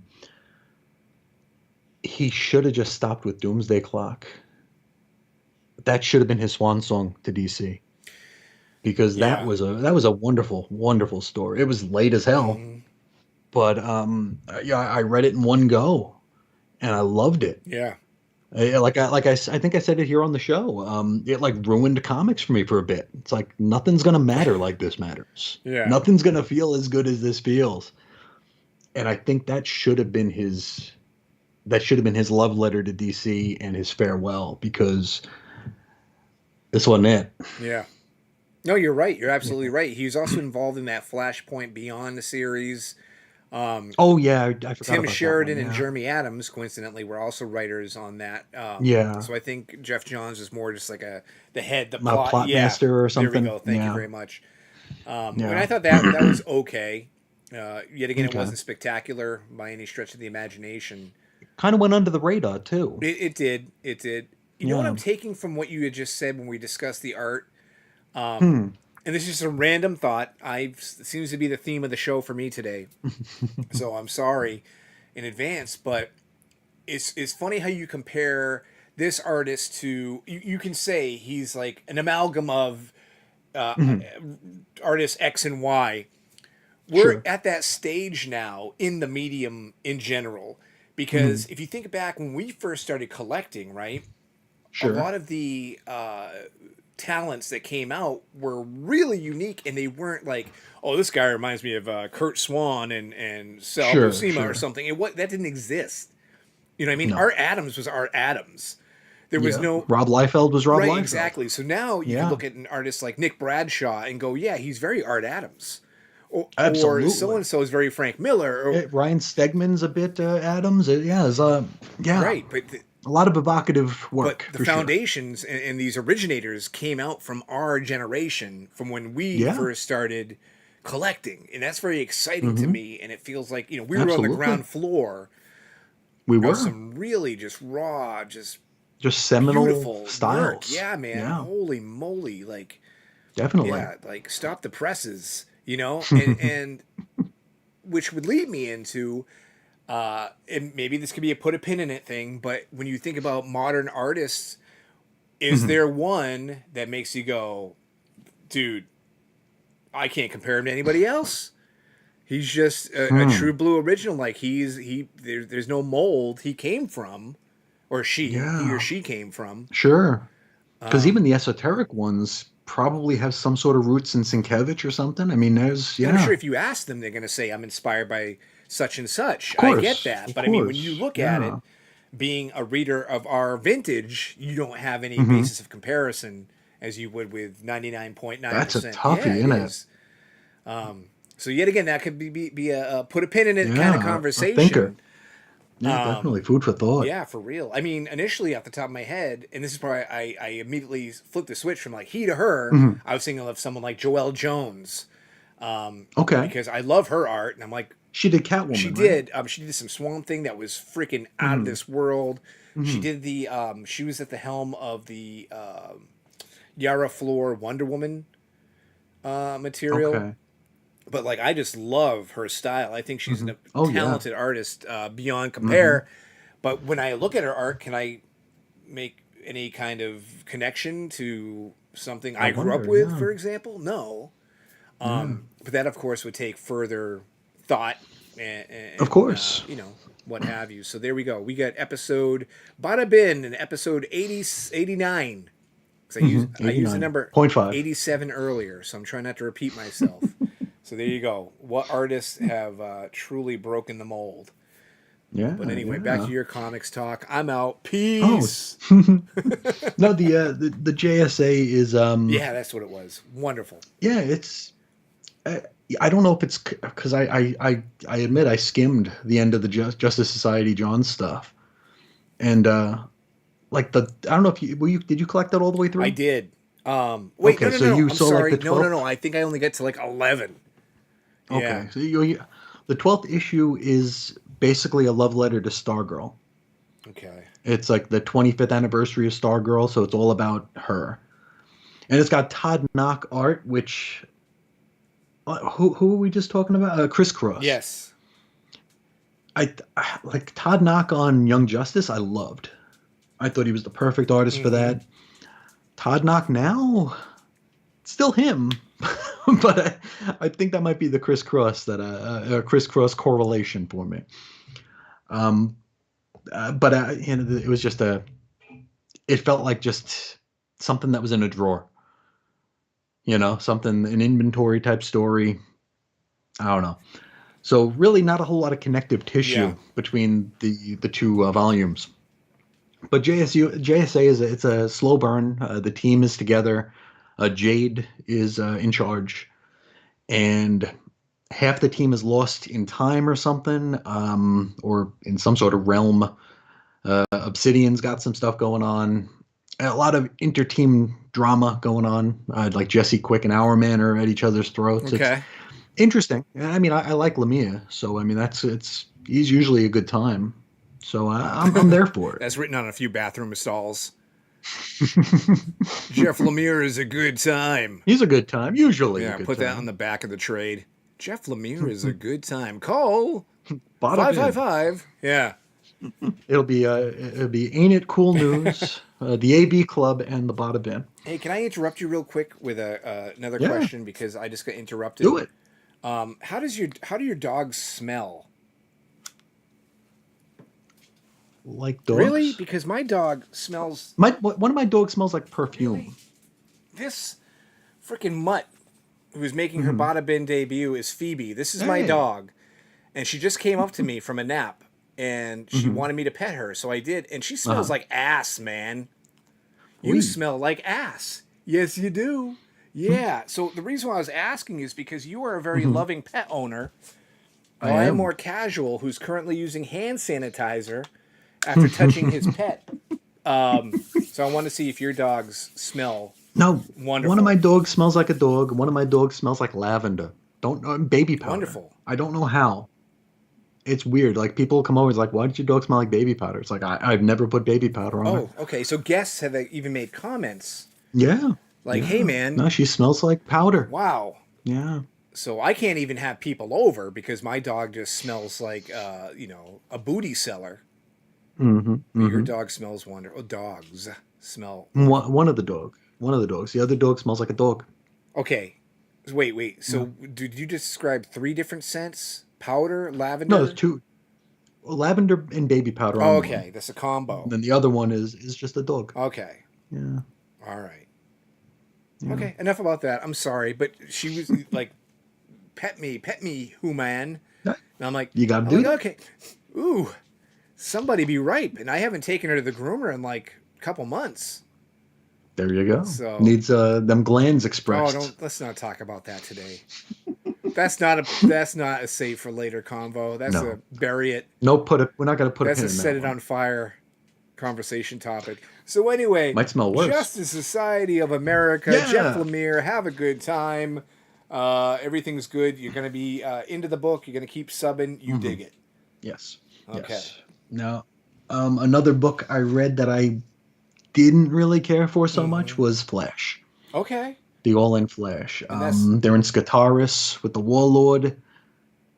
That's Cy yeah, but Spurrier. is that still Mike Diodato too? He's No, gone. no. The art is boy. My eyes don't work, but I'm looking at the cover right here. I think Diodato did the cover, but the art inside is a lot more manga-ish. Um, not Hey wonderful. man, I came with my books ready. I'm showing I them off. know, I Yours are like know. right within reach, and you're like, Okay, let me roll I'm over. look. Yeah, do it. I'll rub your belly. This guy, I'm telling you, some people you just can't work with him. You know what I mean? We're doing a comic book live stream here, and he doesn't bring the comic books. It's like, hey, who's bringing the potato salad to the picnic? Chris is. But what did Chris forget? Mhm. The potato salad. I did. Here, just for some completionist sake here's Green Lantern. Yay! Look at that. Was that so There's the other hard? Green Lantern. It's not. Okay. There's the other Green Lantern. There's JSA, Lovely. La la la la la and then lovely. there is Flash right here. Oh. These covers are a little lazy. Yeah. Um, Whoa, you taking it out of which the bag too? yeah, we're gonna see we're gonna check out the Wow, art look at that. here. Now you're going the extra Yeah, mile. there you go. Like it's not Diodato. Uh huh.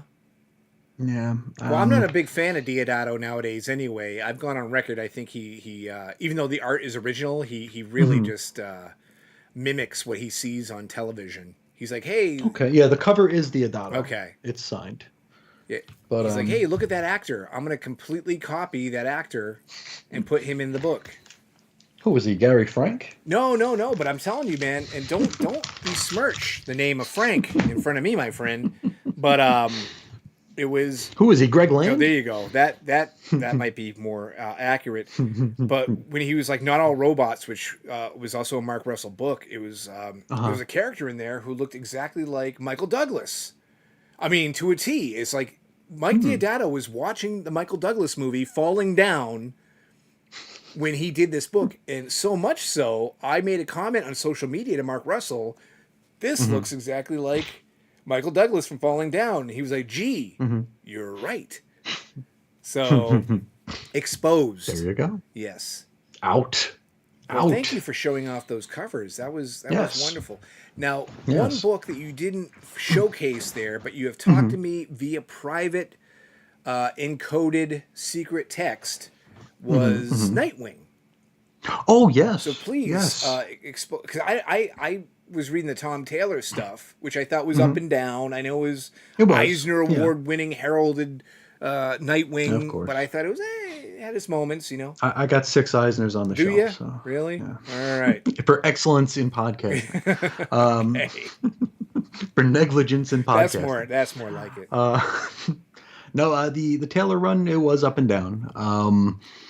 The last arc that he did was really good. The Fallen Grayson, or Grayson Fallen, or whatever it was, that was good. I read that over the weekend. I read the first All In issue, which was okay. Definitely, I'll definitely keep up with it for sure.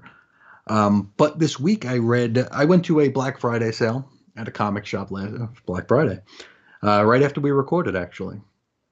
And well, actually we went to another record store because record store day is all day. So we went to another record store. Then I went to this comic shop, and they had a deal where everything in their store that was $5 or less was a dollar. So I was like, okay. Um, it was kind of spur of the moment, so I didn't have a list, which I'm kicking myself for. I actually went there in hopes of filling in my Hawk and Dove collection, which is sad. Um, I wanted to get the Kessel Hawk and Dove ongoing before Armageddon 2001. I wanted to fill that in. They had none of it. Their Hawk and Dove slot in the bins was full of Harley Quinn, so like add insult to injury. But I'm also on a mission to collect every single book with Nightwing on the cover, or Nightwing's name on the cover. And I found out that there was a mini series not too long ago called Nightwing: The New Order, and I found those for $1 each. And I read it.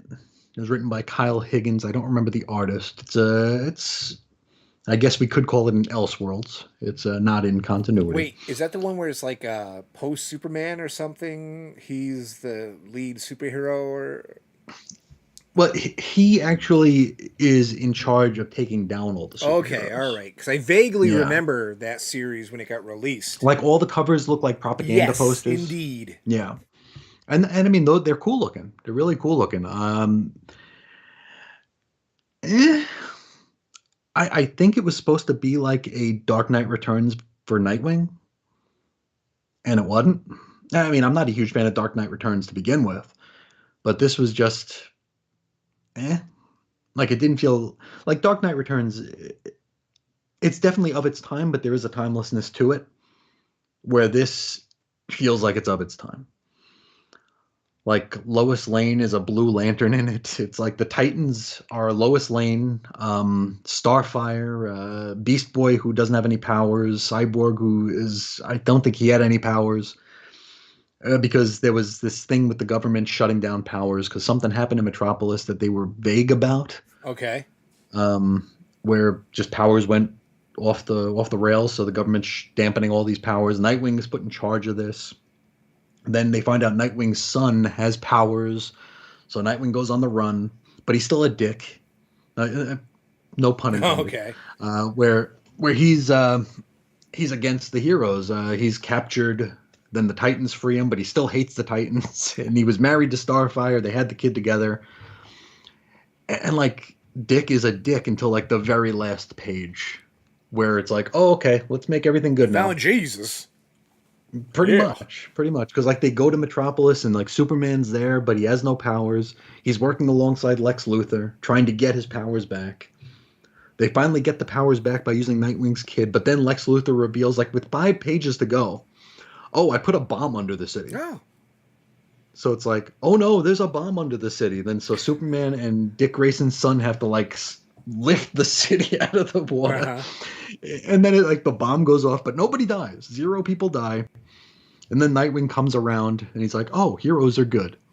So him and his son do like magic shows in the park and You not know great. what? The story was so bad, you didn't even say spoiler alert. You're like, I'm giving you the full No, synopsis of the entire miniseries. You're welcome. Exactly. You're You read it so welcome. we don't have to. Oh, right? dude, I'm just so glad I didn't pay $5 an issue for it. Let alone $5 for a trade, right? Or Right? something of that nature. Oh, dude. Mm. How many Um, issues was it? uh, 6? Okay, so you did six, spend six six issues. bucks. I did spend six Oh, dollars. Yeah, yeah. But I mean, that's what is it? The friends we made along the way, or the true prize, or whatever.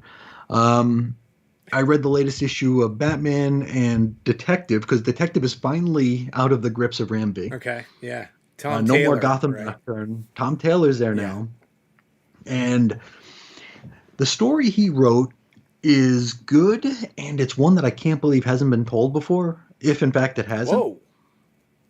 Yeah, yeah. I don't know if you want me to tell you about it. Yeah, I mean, can you do Um, it like in a fairly spoiler-free fashion? no. Oh, so we're not going to get the Nightwing New Order treatment on Detective No, Comics. it's a pretty big, I guess we can call it maybe a retcon or maybe just something we didn't Oh, know.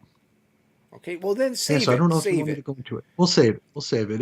It adds quite a large wrinkle to Batman, Bruce Wayne's Batman origin.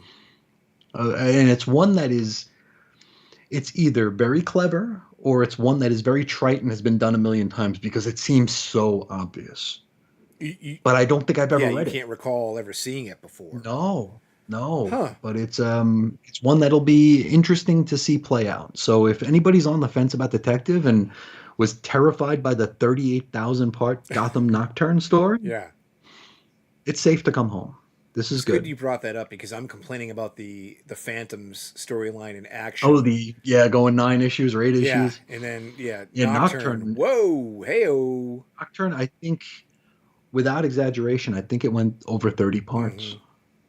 Yeah, it was a lot, Yeah. and it was Boring. dull. Boring. There Hmm. was like a decent backup by Cy Spurrier um, Okay. in some of that, I believe. But Okay. I that was a book I had to drop. And then with the Tom Taylor Hmm. Detective Comics, I thought, well, maybe I can hop back into tech, And Hmm. I actually did not go for Hmm. that. I was like, well, I've been a little disappointed with Mister Taylor as of late. Hmm. I didn't really care for the end of his Nightwing run.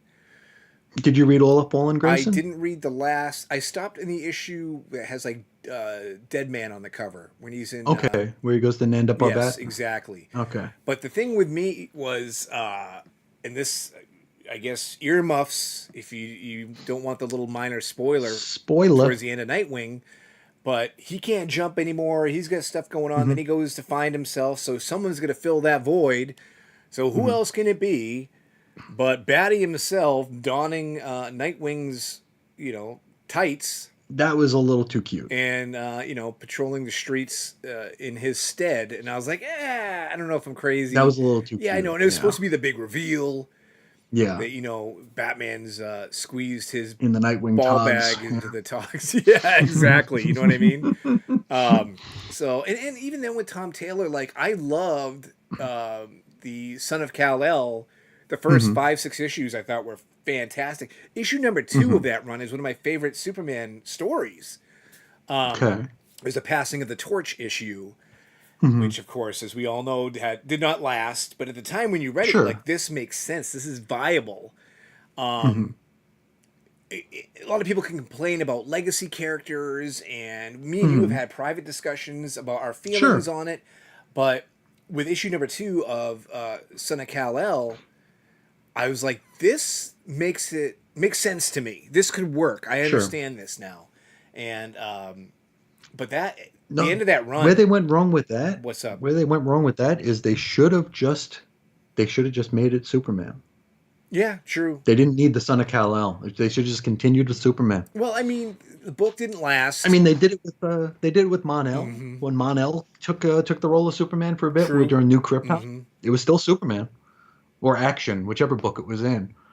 But yeah, I think making it its own thing, doing the son of Kal-El post colon title, Mm-hmm. I think it made it fly behind people's radar. Yeah. It's like, oh, because I didn't even order it at first. It's like I had to go back and like I think it was up to issue 3 or 4 when it's like, oh crap, okay, this is real. Mhm. This is something that actually matters. So I went back and I grabbed the ones I missed, but at first blush, it was like, skip. Yeah. Just some mini series doesn't matter. Well, it made me care about the character, the first arc. Sure. You know what I mean? I was like really in to the point now where I have zero reservations if John Kent ever wanted to become Superman. Like yet Hmm. again, it makes sense to me. But the end of that run I thought was incredibly sloppy. Okay. I felt okay initially. Tom Taylor had a lot of respect for the character. He was doing a lot of Hmm. service to the Hmm. legacy, everything else. And by the end of it, it was like, okay, well, we're gonna nip this in the bud, but get ready for the next miniseries, The Adventures of Superman Hmm. John Kent, which, Yeah. despite the art by Clayton Henry, which is very good in You didn't care for that that story. story. Listen, what they did That was the was Injustice stuff. exactly. Thank you. You know what? Okay. Sometimes I think you read my thoughts. We are so in simpatico. You know what I mean? We're in In sync. sync. You might been hurt, Bye bye babe. bye. That ain't no lie. Is that in sync? Oh, Yes. glad you know that. You should know that, Mister Record Store Day. But anyway, yeah. So it was Injustice, the video game stuff, and yet again, I got no Hmm. problem with the multiverses and everything else going on. It just was Sure. written bad. It was Hmm. bad. It was like from a creator that I thought put so much care into the character, The putting his character. own spin on it, his own name, like really making it his own with For Son of sure. Kal-El to just be like, Hmm. whatever. Yeah. Let's just put this out there in the universe. And I was hurt. I was wounded by it, man. I'm like, Tom, say it ain't so. How could you do this to me and the rest of the John Kent fans out there, you know? Yeah. So yeah, I forget where I was going No, with that. I would recommend Detective Oh if you're on yes. the fence about it. I would definitely recommend checking it out. It's interesting. Okay. It's like I said, it's like as I'm reading it, it's very familiar, but it's not Hmm. because it's such an obvious thing to do. Okay. Like every other Batman writer should be ashamed of themselves for not thinking of it first You know, because you're it's being gentle too. something. You're not spoiling it for us, but I'm No. sure one Google search or Oh one yeah, visit yeah, to yeah. Done deal. social media Done and deal. it's over, baby. Yeah, done Yeah, deal. we'll all know what is going on, and then we'll go, aha, Hmm. eureka! Hmm. And they'll be like, "Wow, he was really overblowing Yeah, possibly, maybe. that." Yeah. Are you following the Zosky Batman No, no, still? I dropped Okay. out of that because that was one where the Milgram line, right? Yes. Where I thought Zdarsky was good, everything was going great with the failsafe, and Yeah. Jimenez was the artist, great. Hmm. But the moment he had some Yeah. fill-in artists, the story couldn't carry it. Yeah. Subpar art, and I was like, I can't keep sticking around for this. And that came around the time that they did that awful Batman Catwoman Gotham Oh War boy, thing. yeah, I didn't buy into any of that, but just the premise of it Mm-mm. was a no non-starter for Nobody me. did. Yeah, Yeah. nobody did. Yeah, that was not Mm, great. But yes, I remember when I finally went back and read all that, I had to skip like that big chunk. It was like, okay, can't do this hmm because I didn't own the tie-ins to the Gotham War stuff. It's like Gotham War Alpha $8, Gotham War Omega $8. Yeah, No, no, not yeah. doing that. Leave my wallet Especially alone. for especially for that creative team. No, Yeah, no, not doing yeah, that. right. But the most recent issue of Batman is has another interesting wrinkle in it. So it features a potential heel turn for somebody Okay. who I don't think has ever been turned heel before. That is a So wrestling terminology for those who are yes, turning into a uninitiated. bad guy. Yes. Yeah. I'm not a wrestling fan myself per Hmm. se, unless it's 1985 and I have my chunky figures, Your Hulkamania my thumb T-shirt. wrestlers. Yeah, all Oh that yeah, stuff. junk JYD on your thumb. Who? Junkyard Dog. Oh, Junkyard Dog. Okay. Yeah, I've never, JYD. I didn't acronize. Sylvester Ritter. Okay. Yeah. Had you said like Superfly Jimmy Snuka, I'd been like, yeah, hell yeah. Yeah, I don't know if I had his thumb wrestler. I know I had JYD, Nikolai I had Volkov. Volkov as like the Yeah. big, Oh, I had the tall with the the big, with his yeah, the hat, big plastic ones they used the to. Yes, LJN. thank you. The Yep. ones you could kill somebody with. Oh yeah, you could break a Yeah, windshield you with could really those. harm someone Yeah. with those. Mm-hmm. But yeah, I had those. So Yeah, you could choke a whale. yeah, exactly. Modern wrestling, I don't know what the hell's going on. So, but anyway, someone made a heel turn. Someone went from good to Mm-hmm. bad. Yep. Couldn't have been that major of a Someone, character, so it's still going to be with. someone we know and Oh, love. really? You want Mm-hmm. to spoil that one? You want to go half and half, half spoiler? Do you want me to? You're asking me. I think what you should be doing is considering Mm-hmm. the audience. Okay, then I Okay, won't. because for me, you I can won't. spoil me. I'm probably not going to read it, to be honest with you. Yeah. Then we can talk about that off the air. Okay, sure. If you insist. Yeah. If anybody wants to be privy to that, you can send us $1 American. Mm-hmm. You'll be tied into our text message. Or you can just contact us via our There handy you go. dandy email address. And Where's that at? It's over here. I'm Are we pointing pointing the same no, you direction? got to point up. There you go. There it is. I'm not used to the Brady Yeah, Bunch. I know, right? Here's a story of a man named something. Anyway, Mm-hmm. so yeah, any other books you want to discuss that you've been reading? I'm trying to think. Nothing in the pile adjacent to you. I'm staring into it. Into the void. No, a lot of books that came last week that I forgot that I was even buying, which is never a good sign. Like the From the DC Vault, Robin Lives. It's not great. No. And it should be. No, it should be. Yeah, and it's not very But it good. ain't. I know. With the creative team, I was like, hey Yeah. man, do we really need this story to be told? Absolutely not. That's something that's a question I always pose. Did we need this? Did we want this? No. But I mean, No. with the writer and artist involved, you thought, hey, okay. Mm-hmm. And I'm hesitant to say the writer's name because I can say it two different ways. DeMatteis or DeMatteis. I say DeMatteis. Okay. And Leonardi You're Rick is Leonardi. the artist. So you're like, man, Hey, Chris Yu is in the comments. wonderful. What does he have to add to this? He says he hopes that the heel turn wasn't Harold the Hunchback, Oh, and it was you not. know what? Now It was not Harold the he's hit me Hunchback. in the soft spots because when you brought up tech, I'm like, man, I hold the Alan Grant, Norm Brayfogle run Brayfogle, on sure. the Mount Rushmore of Yeah, tech. the around 600. Yeah. So any other tech is pale by comparison. So when you bring up Oh, Harold, now Alan Grant is such an interesting guy. Yeah. I like his work a lot. Yeah, we covered him a lot in Animal Crossing early on because he did Shadow. Shadow was his title, and he ran that one. And there was a letters page where he printed letters because he responded to all the letters. It wasn't the editor. There was one like yelling at him for being a liberal, and another one yelling at him for being a conservative. And he published them both in the same issue. And it's like, what are you gonna do? People are weird. indeed. So Alan Grant is an eternal enigma. Okay. And a heck of a writer. Yeah, absolutely. Did you like his anarchy stuff? Anarchy. He was a great character when we were kids. I mean, I thought Anarchy Interesting was character. awesome. Yeah. Sure. And then did they play with him being the Joker's son for a minute? I don't recall. Or was that in Elseworld? That might have been in Yeah, I Elseworld. can't give you any clarification on that. But I remember the Anarchy ongoing came out during No Man's Land. And like he was sent to Washington, D.C., I think. Yeah, you covered those by issues. Batman. Yeah. No, I didn't. Oh. Because they don't have anything to do with it. I mentioned them, That's probably. what it was, yeah. But yeah, it's he's weird. Okay. Yeah, cool look. Very cool Yeah, look. when you're 12 years old, I thought it was great because not only that, he's a kid.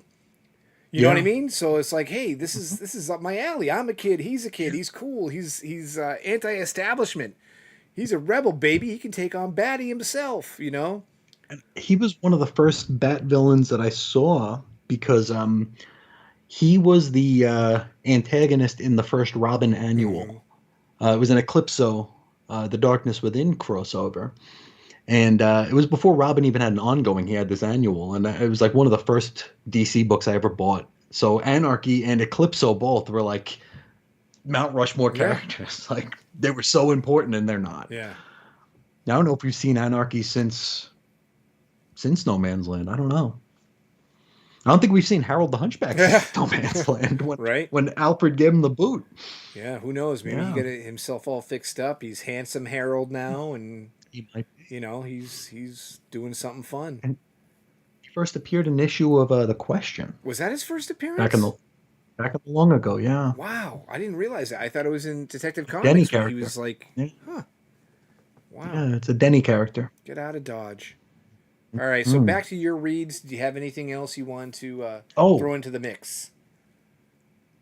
uh, Pain. That was sounded painful. yeah, Guttural. yeah. No, I don't think so. Okay, good. I think that's All it. right, man. I think that's I it. mean, next week I'll have more books. I have a shipment coming in, I like it. albeit the DC books got delayed Mm. due to a shipping error. You know, Waka it's Waka. almost like, Oh, I did read another back issue. oh, what do you got? I read the first three. Weird stuff. I read the first three issues of the Starfire ongoing. Wait, what? Yeah, it was written by Palmiotti and Connor. Okay. Got Connor covers, a Connor alike artist on the inside, and it's a I've mentioned this on the show to the point of parody. It's like I don't know how the New 52 changed into Rebirth. I don't know how that all worked. I don't think either of us do. It's just like, oh, continuity's back. Don't ask any questions, just enjoy it. And then it's like, continuity's kind of weird. Don't ask questions, just enjoy it. But you go to this Starfire series, and she's like, you remember the early issues of Impulse? I don't know if you read Impulse back in I the didn't. day. I wasn't a Bart fan. Okay. Well, back then, he was from the future. He had really no context for a whole lot of things, and a lot of his thought balloons were pictures. So it's like someone would say like some sort of a English phrase, just a phrase like tip of the hat, and like in his mind it would be like the tip of a hat. He's like, Quite huh? literal, yeah. Yeah, yeah, very literal. He doesn't know idioms and whatevers. So Starfire is very much like that, which discounts pretty much every Starfire story that came before it. Where it's like you're a screwball, and it's like a picture of a screw and a ball. It's like there, it's weird, but it's a fun enough story. I don't know where it fits or if it fits, but it's a fun enough story, and it was nice to look at. It was good art, but I don't think it's anything I'd tell anybody they need to run out and No. buy. But as a Titans completionist, I kind of had to. Well, Mr. Completionist, Hmm. completeness. Hmm. Let me tell you, I know Hit this me. because I have a 12-year-old who, for a period of time, was addicted to Hmm. certain cartoons. So Okay. Teen Titans Go Uh huh. had the Ditzy Starfire. So Okay. everything had to be explained to her in detail, Mm. otherwise she didn't understand, as you had mentioned, idioms and the Sure. like. So Sure. maybe they were playing off of that. I Probably wonder. because it was is a popular version of the character, and a lot of people Could be. from TV Yeah. know it. You know, Could be. so But yeah, I miss the old Wolfman version. ah, sure Yeah, Marv does too. probably. Probably he's begging. He's waiting for them to call. Can you do another Teen Titans book for us, Marv? Oh, you Can bet. we need a reminder that Raven is the daughter of Trigon the Terrible. Can you I can you write us another I'm issue? there for you guys. No problem. Let me put on a sweater. And they're still doing that. Yeah. Like every issue of every issue of Titans now is like Raven, the daughter of Trigon the Yeah. Terrible. We Surprise. get Yeah. it. We get it. Yeah, that was like the I had mentioned the last issue of Titans I had bought purely Mhm. for Swamp Thing on the cover. Oh yeah, yeah, yeah. That was the whole nitty gritty. That was another Tom Taylor, Yeah. huh? Well, no, wait. Was that Yeah, Yeah, I think it was. You're yeah. right. It And it was. Yeah, stunk. because Taylor just left. And it Yeah, he stunk. just left. All right. Yeah, it started out real strong, but night It's terrors. always the way it goes anyway. It's like anybody, Yeah. all these runs we could talk about. It's like they really Hmm. got us hooked into it, and then they just dropped the ball. Like Yeah. what happened there? What went on with the attention span Hmm. that made the run suffer? And I'm Oh yeah. speculating, I'm assuming, which is naturally just the most dangerous thing Of any course. human being can do. Hmm. Especially, for example, when I did it with the likes of like someone like Mark Wade, you think of all Sure. writers, he could handle 12 books at a time. But I Of mean, what course. other, I don't know, assumptions could be made? You know what I Hmm. mean? You're doing too much, man. You got to slow down. And the Yeah. same could be to any of these writers. And it's a joke that we've often had with each other. Like, Hmm. oh, they're more worried about a Netflix series or Of getting course. out of Yeah. I mean, comics, that's you yeah. know, which is a shame. And yet again, I don't know if No, that's it's truth. true. I don't know if that's the No, of case, course. but We're just yeah. speculating. We're right? speculating and snarking. Yeah. Yeah. Like, what happened with Jeremy Adams? Why did that Green Lantern book change? I'm sorry to Yeah. bring it back up again, but it's really No, no, stuck in no. my craw. Because it was What great. happened there? What It was was that great. planned that way? Was it, and even, It was so fun. that's the other thing too. If it had been done a little bit better with a little bit more tact, it would have been okay. But the story Sure. just wasn't that great. Anyway, No, all right. no. It Shall happens. we move on to something different? Let's do Because it. I a couple Bada bins ago teased something Hmm. that I Hmm. would do, and last week I had the opportunity to do But not the time. said act, and it didn't happen because Mm. I am a liar, a failure. Awful liar. Mm-hmm. Dismal. Low down, dirty, no good Dave. That's me. Hmm. But Hmm. we've talked Hmm. about it a Hmm. lot. And plastic, baby, figures. Hmm. Last time Hmm. out, I showed the anti monitor I got during Black Friday, my Jessica Fletcher geriatric gumshoe figure that I am quite fond Hmm. of and very excited for. But something I had gotten that I was trying to pre order during a recording, or right before a recording rather, of Bada Bin Yes. came through. Super expensive, like Hmm. obscenely pricey, but I had to have it because it's Jonah Hex related. So here Yes. we have it, the Jonah Hex McFarlane, which is very hefty. I'm trying to get the least amount of glare here. It's unfortunate because I am in front of the hub of our show. I'm Yes. controlling everything. So the computer screen lets out this, radiation that's affecting Hmm. my sperm count and my brain cells, and also It my happens. ability to show off action figures on air. But alas, here we are. The Jonah Hex figure that I was so intent on getting, but I unfortunately, thought that was a Todd McFarlane it figure is by the name on it. the, No, isn't that the character Todd McFarlane? the version of Jonah Hex. Oh, that's Jonah. Oh, I see. I see Hugh. I see Jonah Hex in very small Uh print. huh. I see McFarlane in giant print. So I assumed that the character is Oh, McFarlane. well, no. The reason why that is because this Hmm. is one of the gold label figs, Oh. McFarlane Collector's Oh. Edition.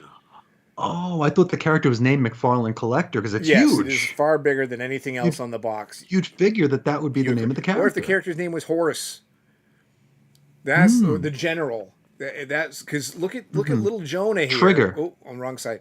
Little Jonah here, in the Mhm. size, the mammoth size of this pony. That horse is on some PEDs, I know, man. man. I was gonna say this is Yeah. fit for a 6-year-old girl's tea party, Hmm. but unfortunately, it is an overpriced McFarlane that I played the fool And you got to be for. over 17 years old to You get do, it. and the reason for that is because it has pistols. It has Oh. weapons. So yeah, I don't know if I can. If the glare is going to be too I much. see him. I see the Oh, there's pistols. the horse. And a musket or something or Yeah, a shotgun. actually, that's the funny thing about this fig is, had they done away with the horse, it would have been amazing, Sure. outstanding. Like the actual fig itself is articulated beautifully. It's a wonderful Hmm. rendition of Jonah Hex. The Hmm. accessories are awesome. He actually has like cloth accessories, a bunch of knives, the guns. It's just the horse is just Steals the taking show, up doesn't it? everything. And Yeah. dude, like, why? Why do they do that Hmm. to us? And I mean, you could ride I that. really could. And the thing Yeah. when they announced they were going to do a Jonah Hex McFarlane, because I've wanted one for Hmm. so long, I'm like, please Sure. don't make it a 2-pack figure. Please, Lord. And the other thing I was asking for was, good God, don't make it an exclusive. Let me get it so I can, on Amazon or some other avenue that I don't have to go And they did directly both. to McFarlane. And yes, it's a 2-pack that you can only get on McFarlane.com, at least this one. Oy. Now, there is a variant. Of course, there is. Of And I course. believe it's the white version of the horse, the General, which is only available Okay. on Walmart or at Walmart. Okay. So if you're that eager to get the white horse or you're a racist or something, Mm. Walmart's the place to be.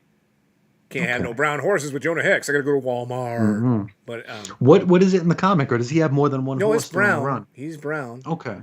But yeah, so I don't know why they had to do that variant version. Yeah. Yeah, I So, mean, if you're gonna do a variant, just make it Future Hex, dude, that would be awesome. Oh right? my god, just the hex. Mm-hmm. Mm-hmm. Yeah, like Mm-hmm. a oh, dude. Yeah, with Keith Giffen art. Well, that's later in the run. Otherwise, it's No, Mark Teixeira. Teixeira, So yeah, yeah, or Texiera, however I'll you say say it. Teixeira. Would you? Hey, would you mind to sharing that glass of milk with me? Mm-hmm. Absolutely. Hey Mm-hmm. man, can you to share that cigarette? Um, but anyway, here we are. So really, what I should be doing is unboxing it to enjoy it Mm-hmm. in its full glory. Because Mm-hmm. really, it should be displayed as such. Because this box is cumbersome, a pain in the ass, and ugly. Mm-hmm. But Mm-hmm. alas, I can't do that due to the price that I paid. Not that I'm looking to sell Mm-hmm. this or get rich off it. Sure. It's just being a poor human being, growing up poor as I did, everything, every aspect of my life, I'm just like, dude, I paid like $80 for this. Yeah, with Oh. shipping and tax and everything. I can't open this. Mm. It's gonna say sealed No. forever. You gotta put that in the bank It's coming in box. my Yeah. coffin. Are you kidding me? Mm-hmm. Bang It box. might be your I know, coffin. right? The Yeah. freaking ancient aliens are gonna find my body and be like, "Why does he have this plastic horse up his ass?" You was pregnant with a horse. Exactly right, and it's a shame because this Jonah Hex is fantastic. But just a Mm-hmm. real quick nitpick, collector wise, is Yes. another thing with unboxing figures and displaying figures compared to statues is they get super Mm-hmm. dusty in all their little nooks Oh and yeah. crannies and stuff. Well, Sure. And the yeah, articulation yeah. spots. So for Yeah. me, it's also like, well, I can't keep them hermetically sealed on my bookshelf back there. Sure. I'm not going to buy like I mean, I should, but like a glass case for Like a them. Yeah, cube. Yeah. exactly. So unfortunately, Jonah stays in the box with the horse. Mm-hmm. If it's a Toy Story situation, he's probably like, "What the fuck? Yeah. He's not This happy. sucks, man. I'm stuck in this box with this thing. Come on now." But his stupid horse that nobody I wanted. know exactly. So I personally think anybody at McFarlane, which is obviously the company that manufactured it, as you noticed Mm. from the box, should be disciplined. Giant man. Yeah, they Should should be be. talking to there. Like, who? Why would you do Mm-hmm. that to us? I mean, it would make a lot of sense to me is if you had 8,000 horses just laying around the warehouse that you don't know what to do with. The gunslinger spawn character is a figure is being As far delayed. So what can we do with I these don't even know horses? any other figure that came with a horse. So if you're I don't repurposing the either. horse, what gives, man? I just don't get it. She-Ra, Princess of Power. Dude, yeah, right, exactly. Wrong era, wrong time, wrong line. Yeah. That's where the white ones come from Yeah, because it was there a you go. Pegasus or There you whatever. go, Walmart. But I mean, they could have bundled him with a villain like El Papagayo or I mean anything. I mean, for crying out loud, or just please give me a solo good Jonah Hex fig. Yeah. So Did they make an animated version of Jonah Hex figure? for Like back when for they did those Justice League Unlimited, Unlimited figures? oh, good I question. can almost picture it. Because they did a lot No, of weird characters I don't there. think there was. Not at Okay. least for that. There was a DC Universe figure. I'm aware of that Hmm. one. Did they do I don't think they did an animated because they had the animated Okay. Metamorpho. Yeah, it was like even like Shining Knight got one. I mean, Yeah, it I was like don't, I don't, weird I don't think characters. Jonah Hex. I could be wrong. Mm. So if you want, revoke my action figure collector card and say Mm. I'm a poser, I'm a fraud. That's fine. Fake ass. Fake ass.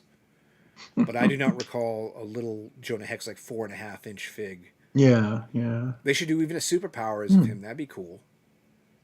Yeah, why not? Why? I mean, They're remaking all they make those. remake Yeah. everything all the time, and yet again Yeah. variants. And There's a Batman Who Laughs superpowers I know, character figure wild, now. huh? Isn't that Yeah. something? Mm-hmm. Um, Very odd. but much like how I was saying, the Weapon X-Men book is going to be in the dollar bin. Hmm.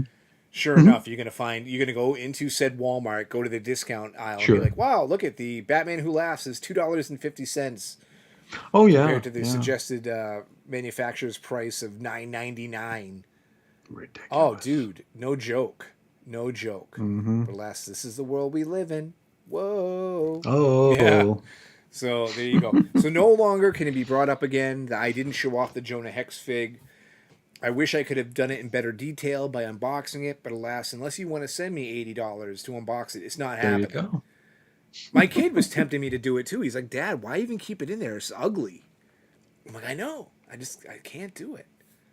No, Yeah. can't do it. It's a wonder that they haven't made boxes more display friendly. Well, I think they have. Well, I mean, from what they were when it was used to be just like the little plastic clam on the front. Hmm. But I mean, it's still just a box. What if they had like a plastic form around the figure, but the base was the box, so you could stand them up, There you and go. That might be the figure something. is like basically CGC. You know, it's Hmm. slabbed, and the Sure. bottom of the box, but then you don't have the peg holder. There's no peg holder. Yeah, so we're Yeah, on to you'd have to have something one of those here. removable I'm ones. telling you right Yeah. now, I think that's such a good idea that someone else is going to do Hmm. it and make $1 billion off of that I'm packaging, sure they and we will. came up with it I'm here sure they will. first, You heard it here and first, we're not going people. to get any credit for it whatsoever, Mm-mm. which is Mm-mm. terrible. It's I awful. know. It's the world we live I, in. oh, there we go. That's a Oh. terrible. Whoa, little Genesis for those who are Hmm. uninitiated. But yeah, Yes. let it be known that Jonah Hex is out there, and I think the Hex figure would also be a great avenue to go down, and I'm sure it will be eventually. And I actually, since I'm on the topic of action figures, I Hmm. was super duper excited because McFarlane is coming out with yet another gold fig of edition of Superman 78, the Christopher Okay. Reeve. And I Hmm. couldn't pre order that fig fast enough. I had to go to a website called Entertainment Earth, which I Hmm. haven't had much luck with, as you know. I But I was remember. like, you know what? They have it. All the other sites don't. Bing, bang, boom. But then afterwards, I'm looking at the fig a little bit more close, and Hmm. this is first world problems, especially for a grown man who's buying plastic. But I'm not Sure. crazy about the elbow joints. You can see through them. Like they're not like Oh. sealed. It looks like very old school. And I'm looking at the face, the articulation. I'm like, does it really look like Christopher Reeve? I don't know. But you know what? I had to have it. Just had to have it because I needed Superman 78 represented. Well, luck is a lady that came through my front door because Hmm. not only or not even 2 weeks or so later, they announced a McFarlane 7-inch Page Punchers figure, which is bundled with a comic book from the Hmm. Superman 78 comic.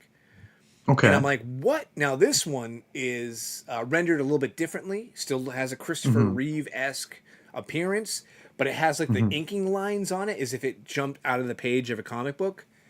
And Okay. I'm like, I kind of almost like that more. I know Okay. it's not selling out everywhere. It's not the furor to go Not the hotness. exactly. Yeah. Thank you, to get this. But what I ended up doing, because yet again I Hmm. am Poe, and Christmas hit, so I had to do some Christmas shopping. Even though it's not released until January, I'm looking at all my Hmm. pre-orders, and I'm like, dude, this Superman seven. I mean, the Superman movie fig. I don't know if I should do it. And I sat there and I had cancel button staring me in the face. I was like, it's not shipping until January. It can wait. I put it down. I'm like, yeah, but I pre-ordered this statue and that statue, and I just picked it up. Cancel, There you cancel go. it. And I got the Hmm. email half an hour later from Entertainment Earth, successfully canceled. Bada bing. Thank you. So that Hmm. was hard for me. It was an emotional moment, you know. I'm sure. But I think ultimately, two things. One, it is Hmm. going to be hotness, and it's going to end up being Hmm. like $100 fig because Sure. everybody's going to want it, even if it is ugly as sin. And then two is I think it was kind of ugly, so I think I can live without it. I don't have any space for it, and I'd have to Sure. like put it somewhere, and I'd look at it, and I'd feel a little bit of regret, especially knowing I Hmm. have the Superman 78 comic figure I like just as much, if not more. You know what I mean? Gotcha. So these are Hmm. the dilemmas I live with. Dilemma Dave. Hmm. It's And when true. you have Dilemma Dave, what do? You make Make lemonade. Dilemma Dave lemonade. Yeah. There you go. The lemonade. The lemonade. I love portmanteaus. There you go. All right. So anyway, that's out of the way. Chris, what do we have on Hmm. Doc to talk about for the remainder of our program? What do you have that you would like to express to the loving audience we have here on YouTube? I think you were talking about age Age. and being old, which made me think of some things because you're buying Uh trades huh. due to age. Hmm. We can get into Yes, that's that. something. Yes, yes, indeed. I wanted to But discuss. I recently had a conversation with my Oh, brother-in-law about age and how we're always too old. We're always so old. okay. Has really very little to do with comics, but it was interesting. We were watching a wrestling program over the weekend, and a guy came on and he'd won a title back in 2017. And it's like, Way wow, that was a back. long time Yeah. ago. Yeah, it's like that was a long time ago. And he's like, yeah, I was reading online, maybe Reddit or something. And he's like, yeah, some guy was on there saying, yeah, when that happened, I was a freshman in high school, and oh boy, I feel so old. And my brother-in-law's 35, and I'm like, hi, you finally hit that age where people saying they feel like 20-year-olds saying they feel so old isn't cute anymore. And it's because we've all done it, right? I mean, every age we're at, we're so old. And there's like a trendiness to being old. Like even thinking back to like Identity Crisis, Infinite Crisis. Oh, it was 20 years ago. Oh man, we're so old. And like 20 years from now, we're going to be thinking that we're so old and how young we were now. It's weird. I don't know if that's just something that's stuck. I've been thinking a lot about mortality lately, as people might know. And I keep thinking back to like every single age where I felt so old. And now I look back at those ages and like I was a kid. Very, very dumb. No, I hear you. I mean, I've tormented myself a lot of times with my own mortality, and which, as you can see by all the fog of vape in front of me, I've really taken care of myself. There you go. But yeah, there were, dude. Even my kids, I was like, "Dad, you're so old. Your beard's so gray. Oh my god." And I think what we're gonna get to here was recently. I get my sub from mycomicshop.com, and they had their annual books giving sale, which is something I really look forward to because trades are 40% off. Of Now, by their own pricing, okay? So, course. back issue trades, I don't know if that's a thing. If so, I just created Out it. of There print. we go. Yeah. But, we've discussed in the past how certain editions of trades can be worth a lot of money, what have Sure. you. So maybe you don't think this trade is worth $25, but that's what they're selling it for. I would never pay $25 for it, but alas, here we are, Sure. books giving 40% hmm off. I can get it for, 15, 16 You get bucks. your convenience copy. Right. So that's ultimately exactly the case. Convenience copy because I hmm got all excited for it. I put all these items into my cart. I even went to Google 40% off of this amount is how much because I'm not a smart guy. If I was good at math, I wouldn't be here, right? True. Be your flying Right. rockets. And I didn't stop to think about what I'd owned, what I didn't own, single issue form or anything. I'm like, dude, I just really want this trade because, you know, I'm old. I don't want to dig out these books. I just want them on my shelf. So, as you just mentioned, convenience, hmm I can just reach over. hmm And to me, in the past, in my hmm youth, would have been a foreign thought. Just completely, Oh yeah. Dave, what are you doing? You invested in these issues. You own these You have issues. them. Yeah. Why do you need to buy them again in a different form? Is it because hmm it comes with some sort of special content or forward Sure. or any bonus materials? No. hmm It's because I don't want to lift boxes.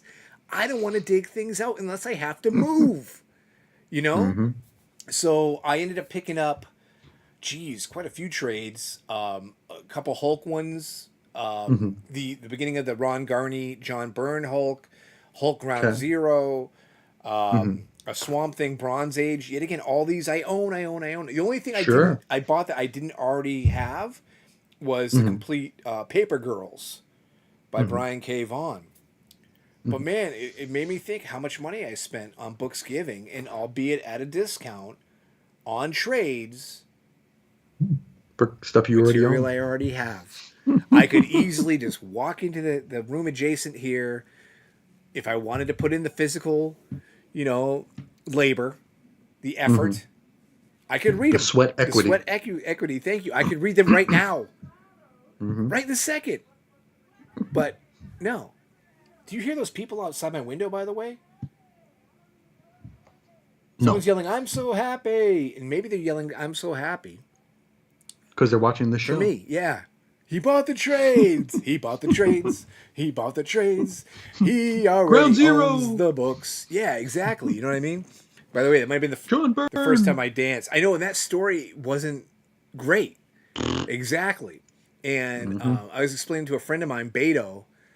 He's Mm-hmm. like, well, was that story special or anything? And I'm like, no, actually, it wasn't very good. But the time was special. Mm-hmm. The moment was special. I Sure. remember exactly where I was living. I had a subscription in the mail for the Mm-hmm. Hulk and how excited I was to get that Byrne Garney run in my Mm-hmm. mailbox Sure. every month, you know?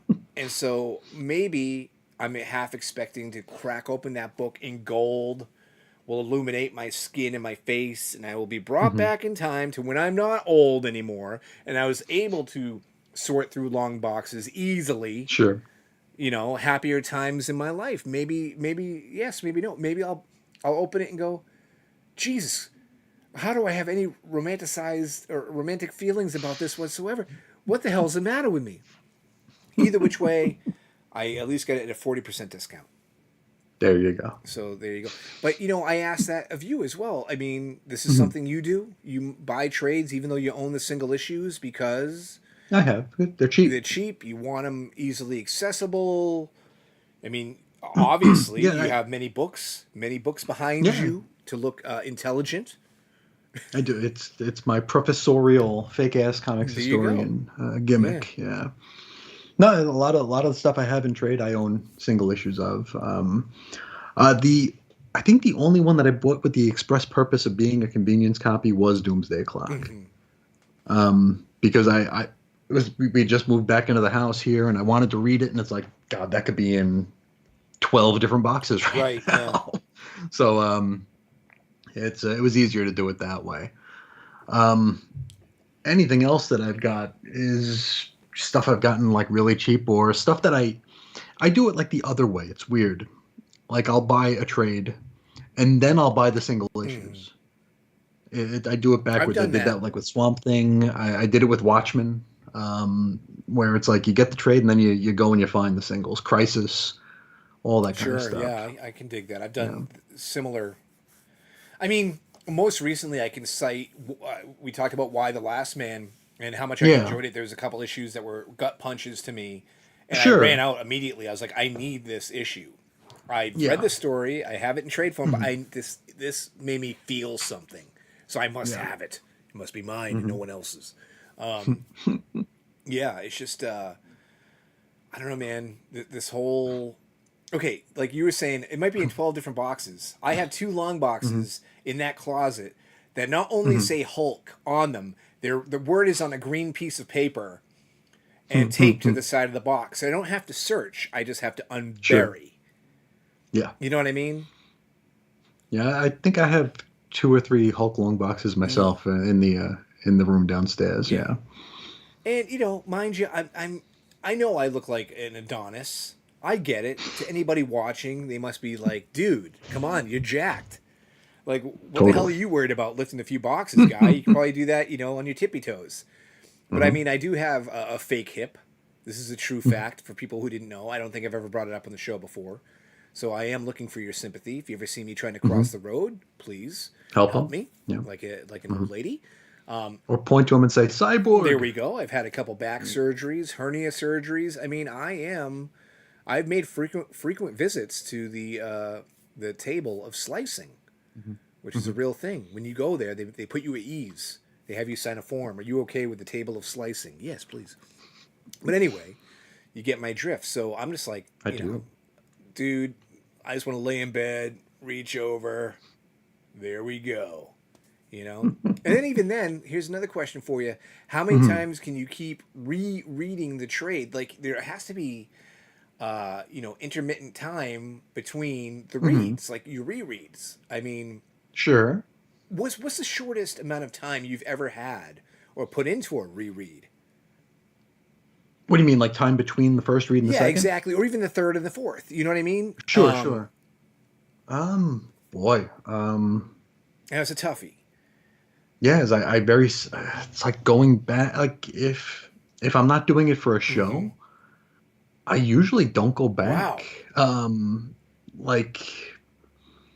Like when Reggie and I did Crisis, I read Crisis again. Mm-hmm. Age of Apocalypse, read that again.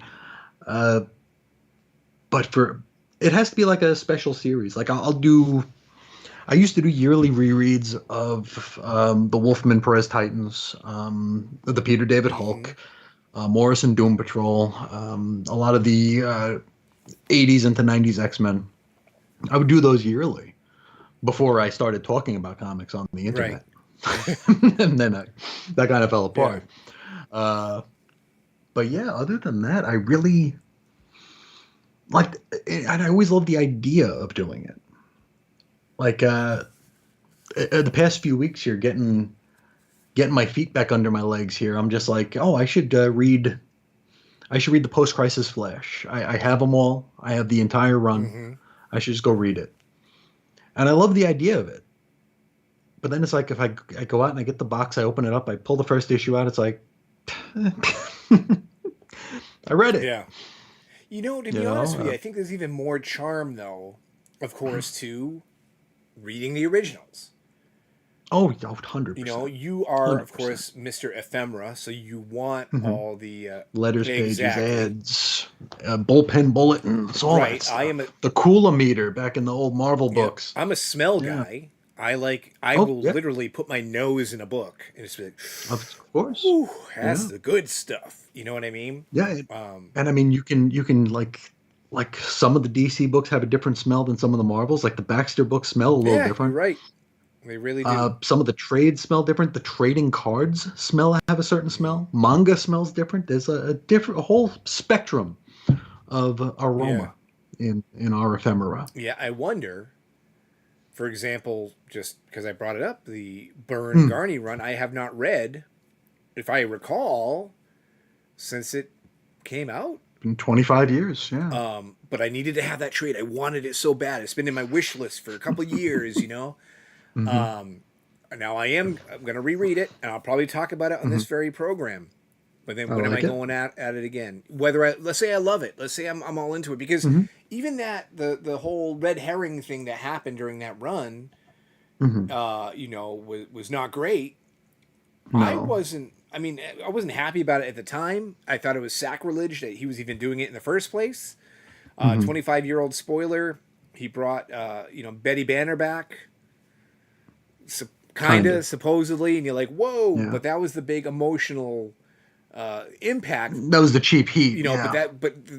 I mean, with Peter David's run at the end of his run, Hmm. killing off Betty was massive. It was Nuts. yeah, dude. Like, so how Hmm. could Burn? Like I knew it was coming and it got me. Yeah, yeah.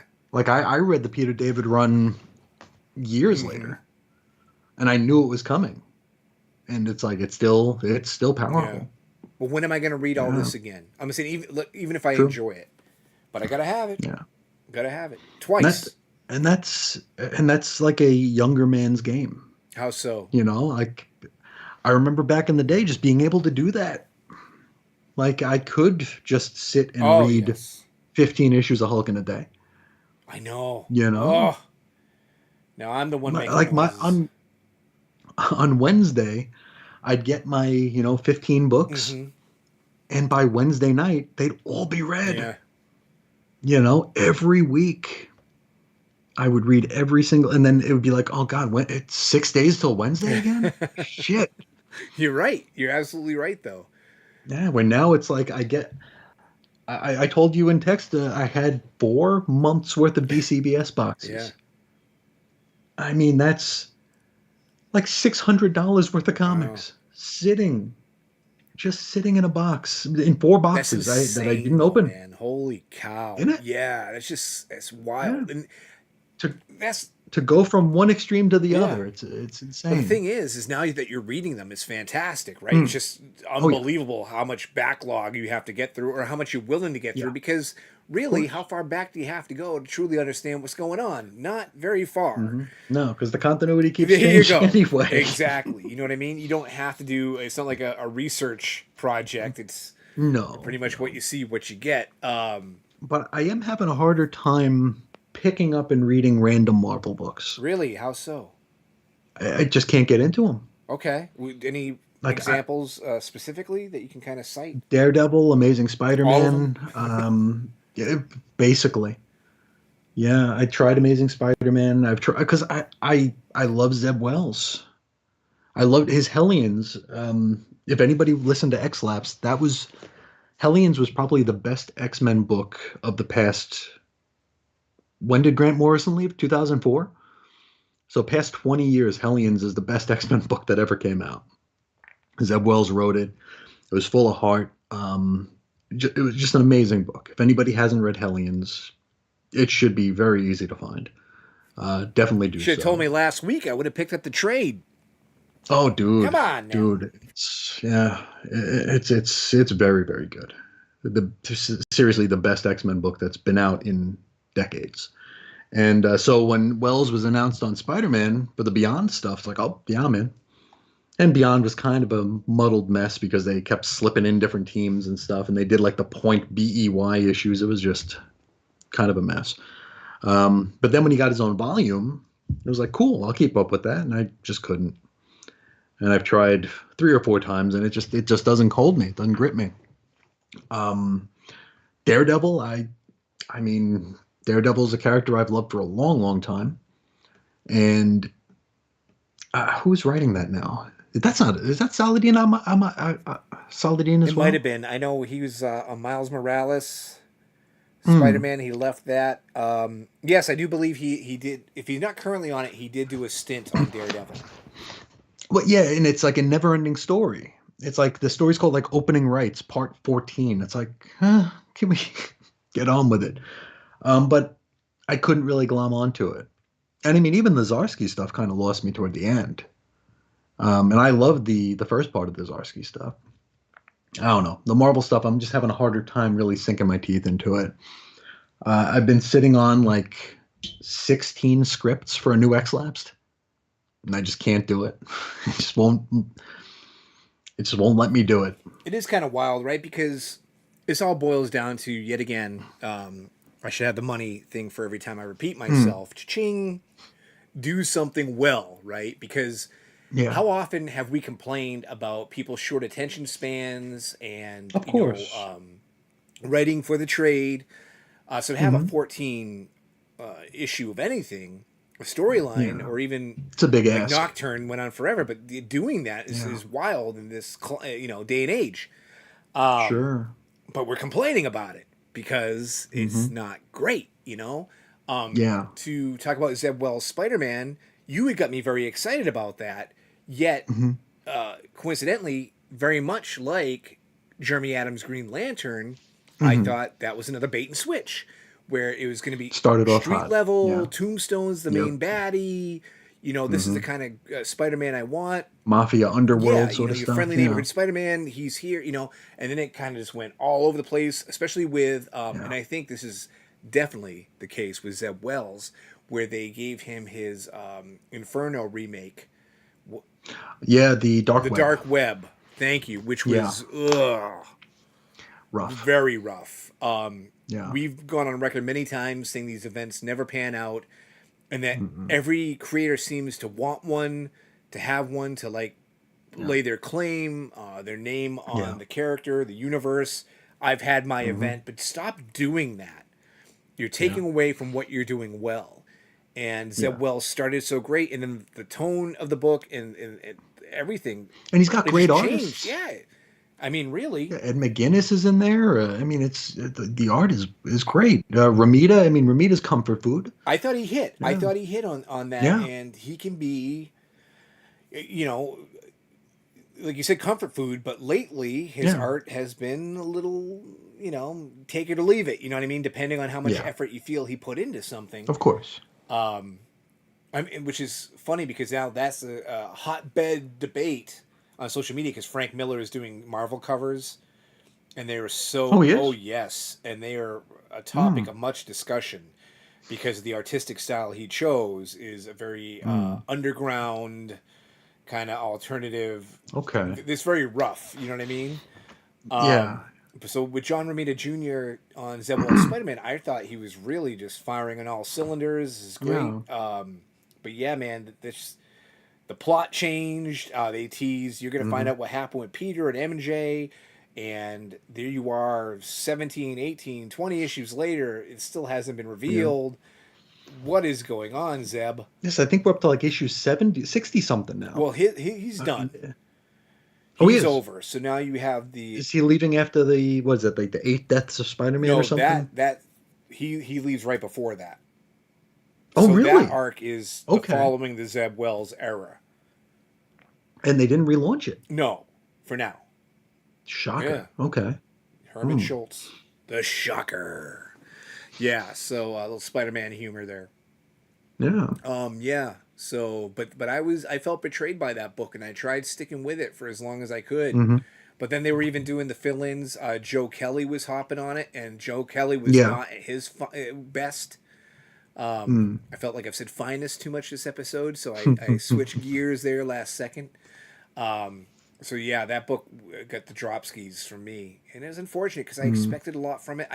There's so many titles that you Hmm. want to be good, that you want a good Superman book. Of course. For me, Yeah. I've been wanting a great Hulk book, being a fan for so long. For ages. But Spider-Man, I mean, I think if you keep it simple, it's hard to fail. It's a hole in Yeah, one. Yeah. it's really And it tough. comes out like 3 or 4 times a month. Yeah, So it's like, imagine if it was good. I know, right? I mean, and I'm sure people dig it, but I don't Would you know. be willing to accept because right? So Mhm. the evil that men do, Spider-Man Black Cat, right? It's a joke in Yeah, the industry how of late that course. Kevin Smith book was. I mean, Still yeah, is. the story aside, which was also wonky as Or hell. is that, did that ever come out? What the evil that men Did that do? ever finish? As far as I know, I think it did. Because I'm thinking of Daredevil the Target. oh yes, yes, yes, yes, yes. That we're still waiting for. Number But would two. you be Yeah. averse? Let's say you knew you were going to get quality because look, we Hmm. put a standard that everything has to be monthly because that's the way Hmm. it's been done before. So Sure. let's say instead of on sale twice a month, Spider-Man, it's going to be a Hmm. bi-monthly book. Or bi-weekly or bi-monthly? Monthly. So every two Yes. months. So now you're waiting every Okay. 2 months for a Spider-Man book, but Hmm. you know the quality is going to be there because they're taking their time on that thing. You're not getting Hmm. fill-in artists. You're Sure. not getting any arcs by guest writers or anything. It's going to Hmm. be Zeb Wells' vision, but to give him the time he needs, this book has to be bi-monthly. Would you be all for that? Would you say, hey, man, that's a cop-out. You want to be a writer in the industry? You want to do what I've always wanted to do and get paid for it? You better be there each and every month churning out the hits, baby. I'm probably not the right person to ask since I just had 4 months worth of books Yeah, piled too up. true. Touche. Yeah. Yeah, no, okay. But yeah, but what's wrong with a fill-in? As long as it's okay. You're right. It doesn't have to be I think great. because I think when we say fill-in, it automatically comes with like a negative connotation, Like annual. like because like an Yeah. annual, yeah. So like when we think of fill-ins and annuals, we think of the thing that Jim Shooter found in the back of a drawer, Right. and it's like, oh, this will work, sure, yeah, this will give whoever some time. Um, Whereas, I mean, a fill-in could be good. No reason why it can't. Um, the writing committees, that might be something to look into. Where did they do? I think they did that with Spider-Man with Brand New Day, where it's like, okay, we have the 4 issues of Dan Slott, we have the 4 issues of, I don't remember who, Joe Kelly maybe, or what the hell was that guy who was it Bob Gale maybe, or Guggenheim or something, one of those guys who wrote back then. And it was like, okay, we have the 3 issues from this person, the 3 issues from this person, and it wasn't the Spider-Man I wanted, but I couldn't say it was bad. Right, but this is very much like your No Man's Land project, right? Where they had the different Mm-hmm. writers took different arcs. Exactly. You know, Yeah. you would get a mixed bag of results. Where Hey, you get Larry Hama sometimes. right, where you think there would be a summit involved, there would be a cohesion to at least make Yeah. all the books 'Cause consistent you'd and need okay. that. Yeah. Yeah, you'd need that because that's something I don't think they're willing to do either. Like you could do the writing by committee, which is fine, so long as you touch base. Yeah.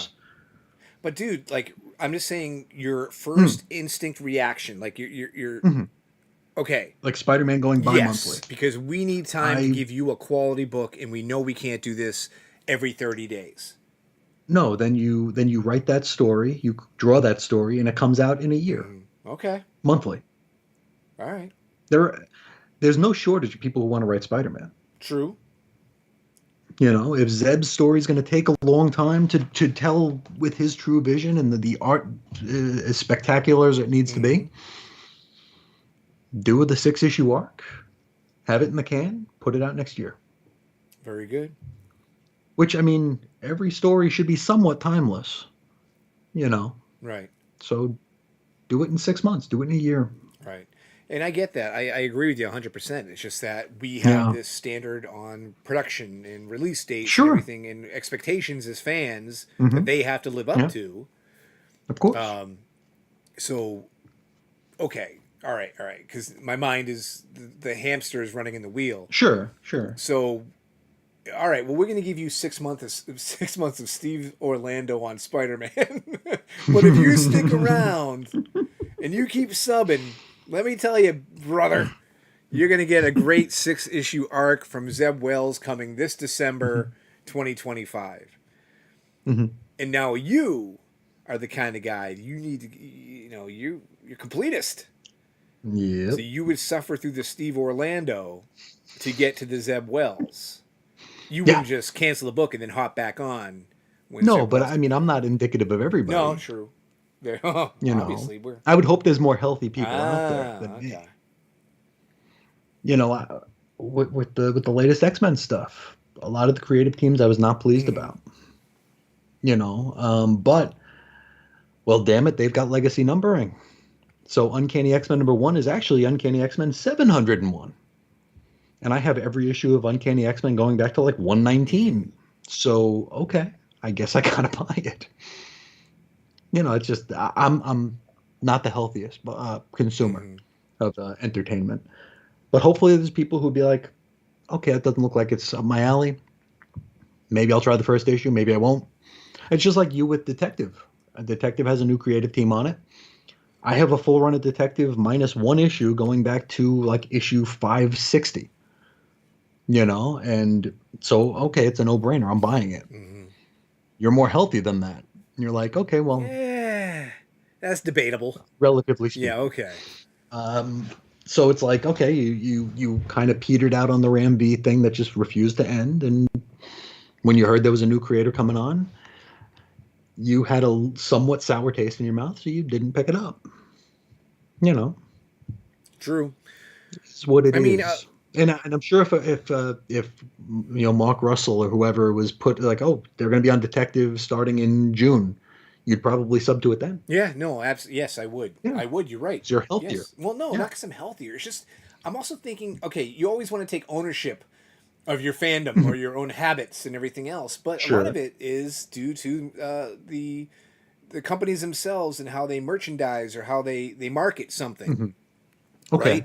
Because for them to get the big wow factor, they got to announce, hey, Zeb Hmm. Wells, John Romita Jr., legendary team is going to be on Spider Man, hitting Spider Man number Yeah. one, coming this date. Da da da da da. You know what I mean?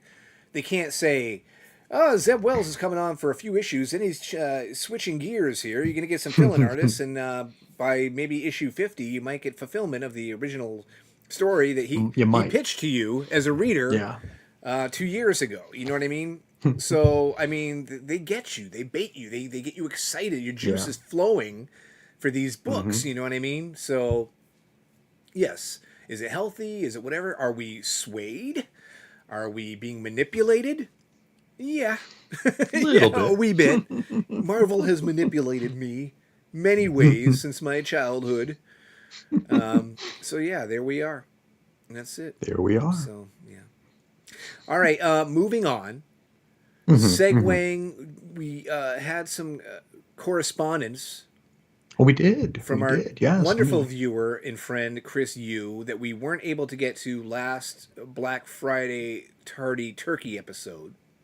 So, Yes. if you have not Yes. seen that episode, it's very short. It's a very, I think it's only 1 hour.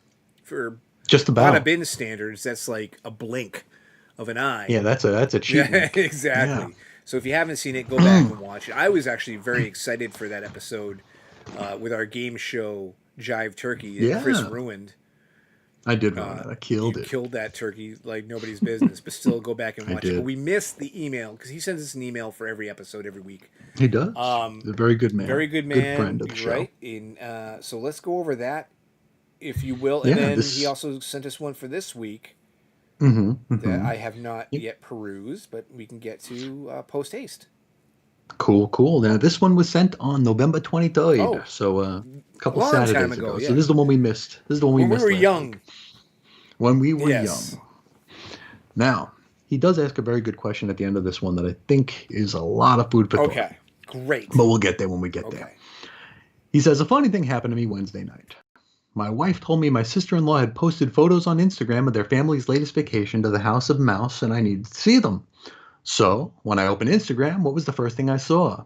Dave's face behind an action figure of a 1940s MCU Howard Stark cosplaying as a priest. I don't get the reference, but I'm guessing that's the preacher. That's the preacher, but that same actor played Howard Stark in the Marvel movies and stuff. Okay. So there you go.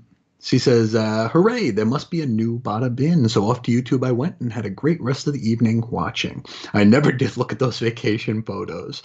So I really enjoyed the non-comics talk. Now I'm here for the comics talk, but hearing the two of you talk about your holiday traditions, food likes and dislikes, and favorite recipes makes me feel like I'm getting to know the two of you better as people. And I'm down for future Christmas-themed episode or discussion on the best Christmas stories in comics. Christmas on Infinite Earths were some of my favorite weeks back on Chris's on Infinite Earths. And they were some of my favorite weeks as well. I even did one in July every year back in the day. Did a Christmas on Infinite Earths in July. Wow, that's in advance. Yeah. By the way, I need to step away for a minute, so please keep reading, and I'll be right back. I will keep going. Please. I will keep going. He says on the topic of less is more. Now, a couple weeks ago, we talked about what it meant. Is more story always good, or is sometimes less story even better? And we basically came down on the fence. It was like sometimes yes, sometimes no. It really depends on the mood we're in. I think the example we used was like All-Star Squad, or the one I used was All-Star Squadron, where there's a lot of meat on that bone. There's a certain mindset you got to get into to fully receive an issue of All-Star Squadron or an arc of All-Star Squadron. So is it overwritten? Maybe. Is it something that you might not always be in the mood for? Probably. So less is more. And he says it really depends on if he enjoys the story being told, which is where we came down as well.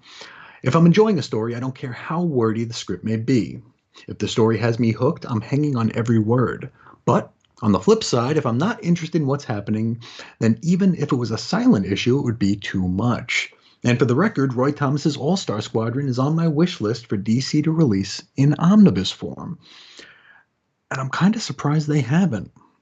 I remember, the DC showcases, the big black and white, like the Marvel Essential versions that DC did, they had an All-Star Squadron solicited for a long time, and it kept getting pushed back and kept getting pushed back, and I think it did fall off. I don't think it ever got made. I could be mistaken. Maybe by the time I stopped following it, it came out, but I really wanted it to come out, and it never seemed to. And I'm surprised that there hasn't been an omnibus for it. There he is. Sorry about that. What did I miss? I'm sorry. I had a delivery, and I was charging my Ring Cam. I'm sorry for interrupting here, but I told you my dog, who's a spaz and smells terrible, would alert me that somebody's at the door.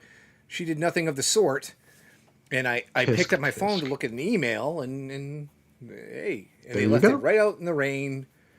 So nice. I had to go and grab my stuff. But anyway, what did I miss? Real quick, just catch me up. Oh, we were just talking a little bit about All-Star Squadron and how it has not been released in omnibus form yet, which surprised me. Well, good. That's a good thing, right? Because omnibuses stink.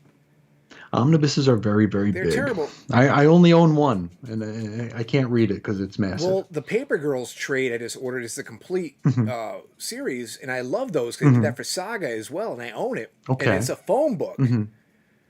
but it's Yeah. soft cover. All Yep. for it. So Yep. if you give me an omnibus Hmm. that's a soft cover, do we even have to change the name from omnibus to softibus or something? I don't even know. No, I don't I think just want so. the complete run in Yeah, a I don't know that there's a soft. law that says omnibus needs to be a Well, there we go. hardcover. Then it would change my tune. You know what Yeah. I mean? And the other Yeah. thing that sucks about omnibuses, for example, they did the Superman Triangle era.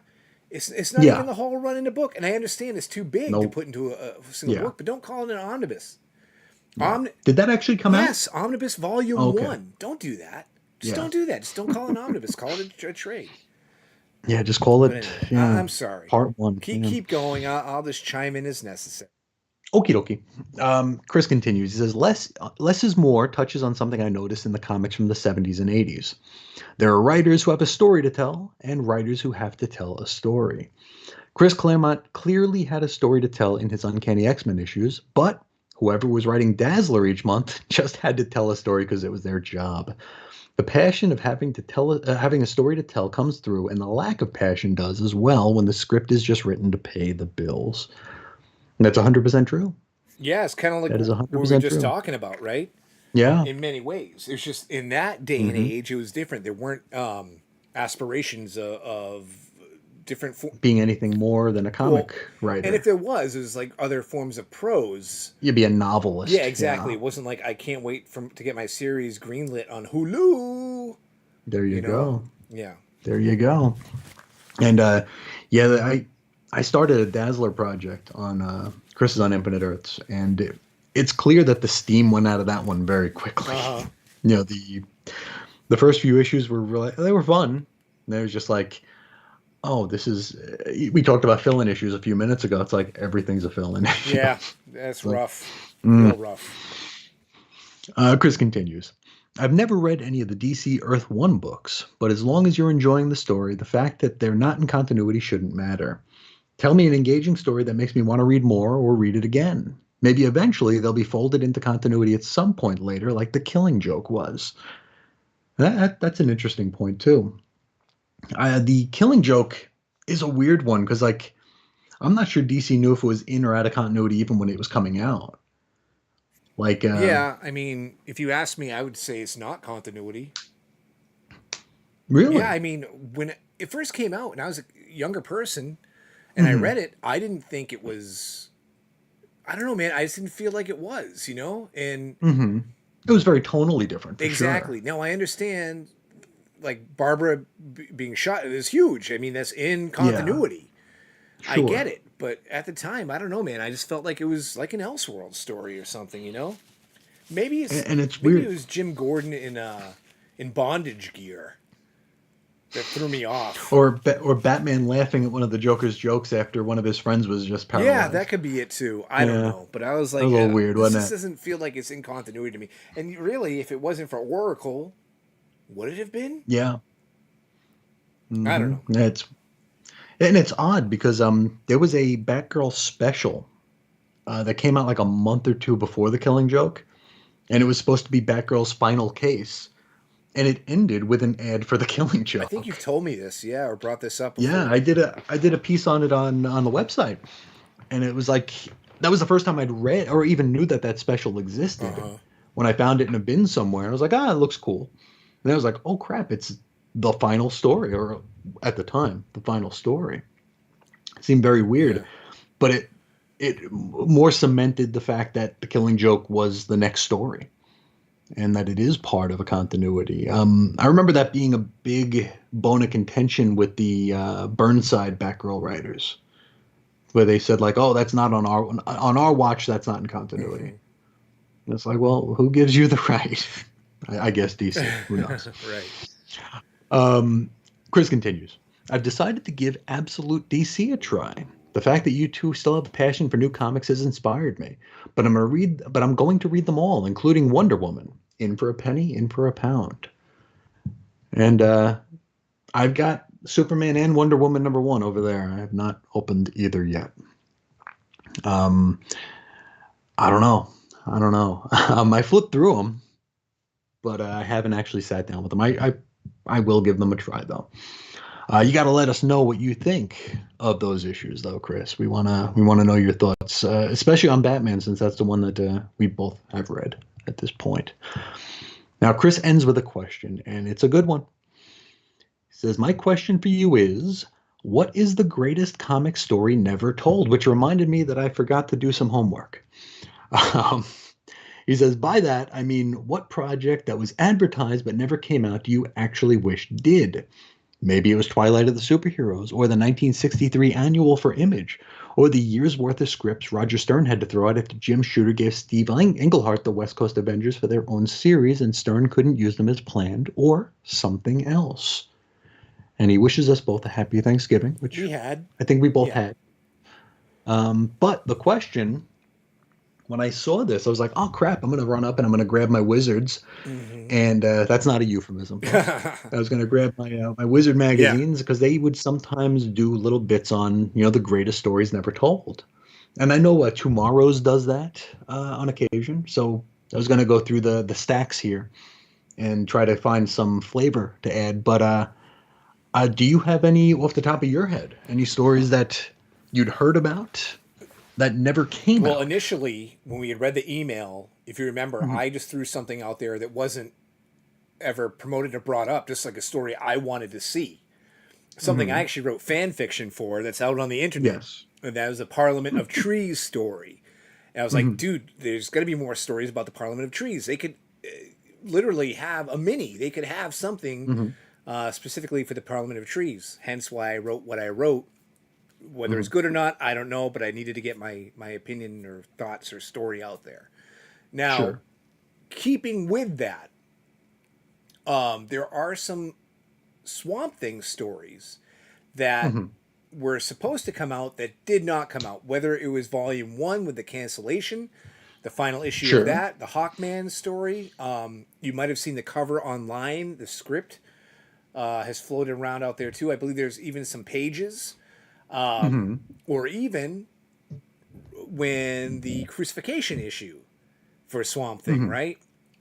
That, of course, has never seen print. That has been Xeroxed and photocopied, and you could find different. They didn't do a Vertigo Resurrected for I do that? not recall they did. No. So there's Okay. one with Rick Veitch's run with the big Yeah, yeah. problem where he ended up quitting the book or got fired from the book, depending on whatever whoever Yeah. you talk to. Those Swamp Thing stories would be ones I would be. If you're gonna say we just crapped earlier on the Death in the Family, Robin Lives, right, from the Vault, Mhm. DC from Sure, the Vault. sure. Those kind of books I think would be interesting to see.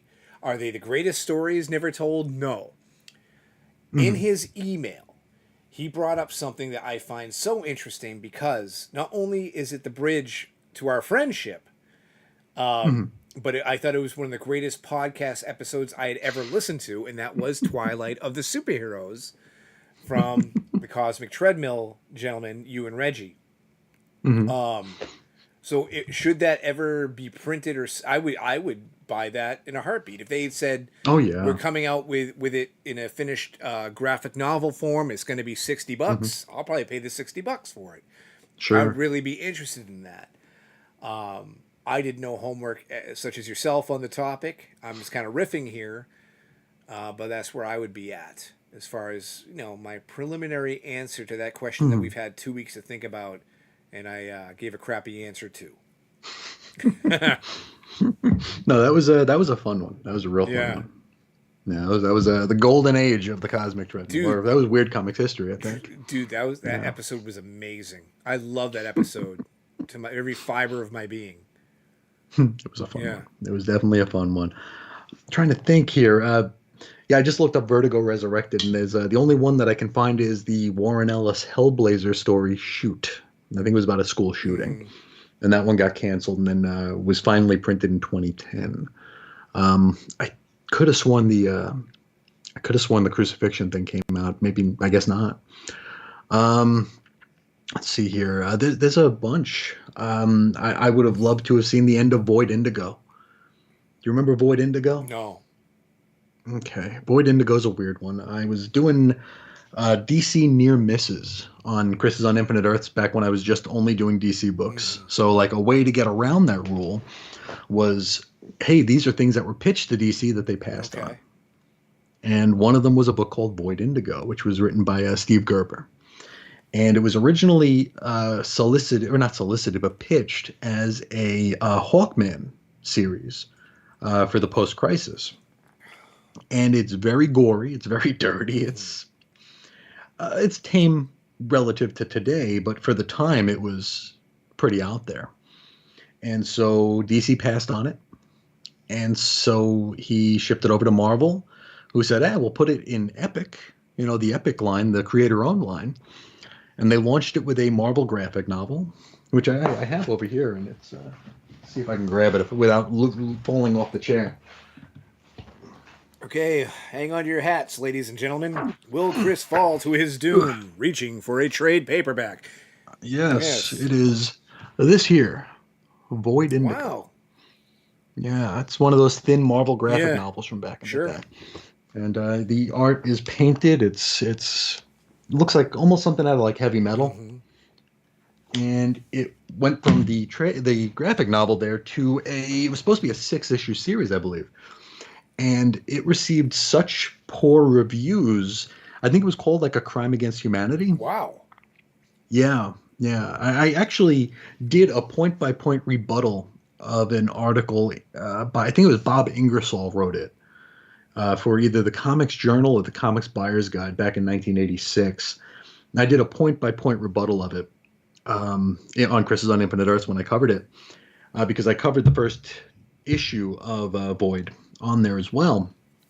And the scripts for like the final 4 issues are out. Hmm. Or at least like I think maybe the 3rd issue script is out, but 4 through 6 is like a synopsis kind of that Gerber put together Sure. with where it was going to go.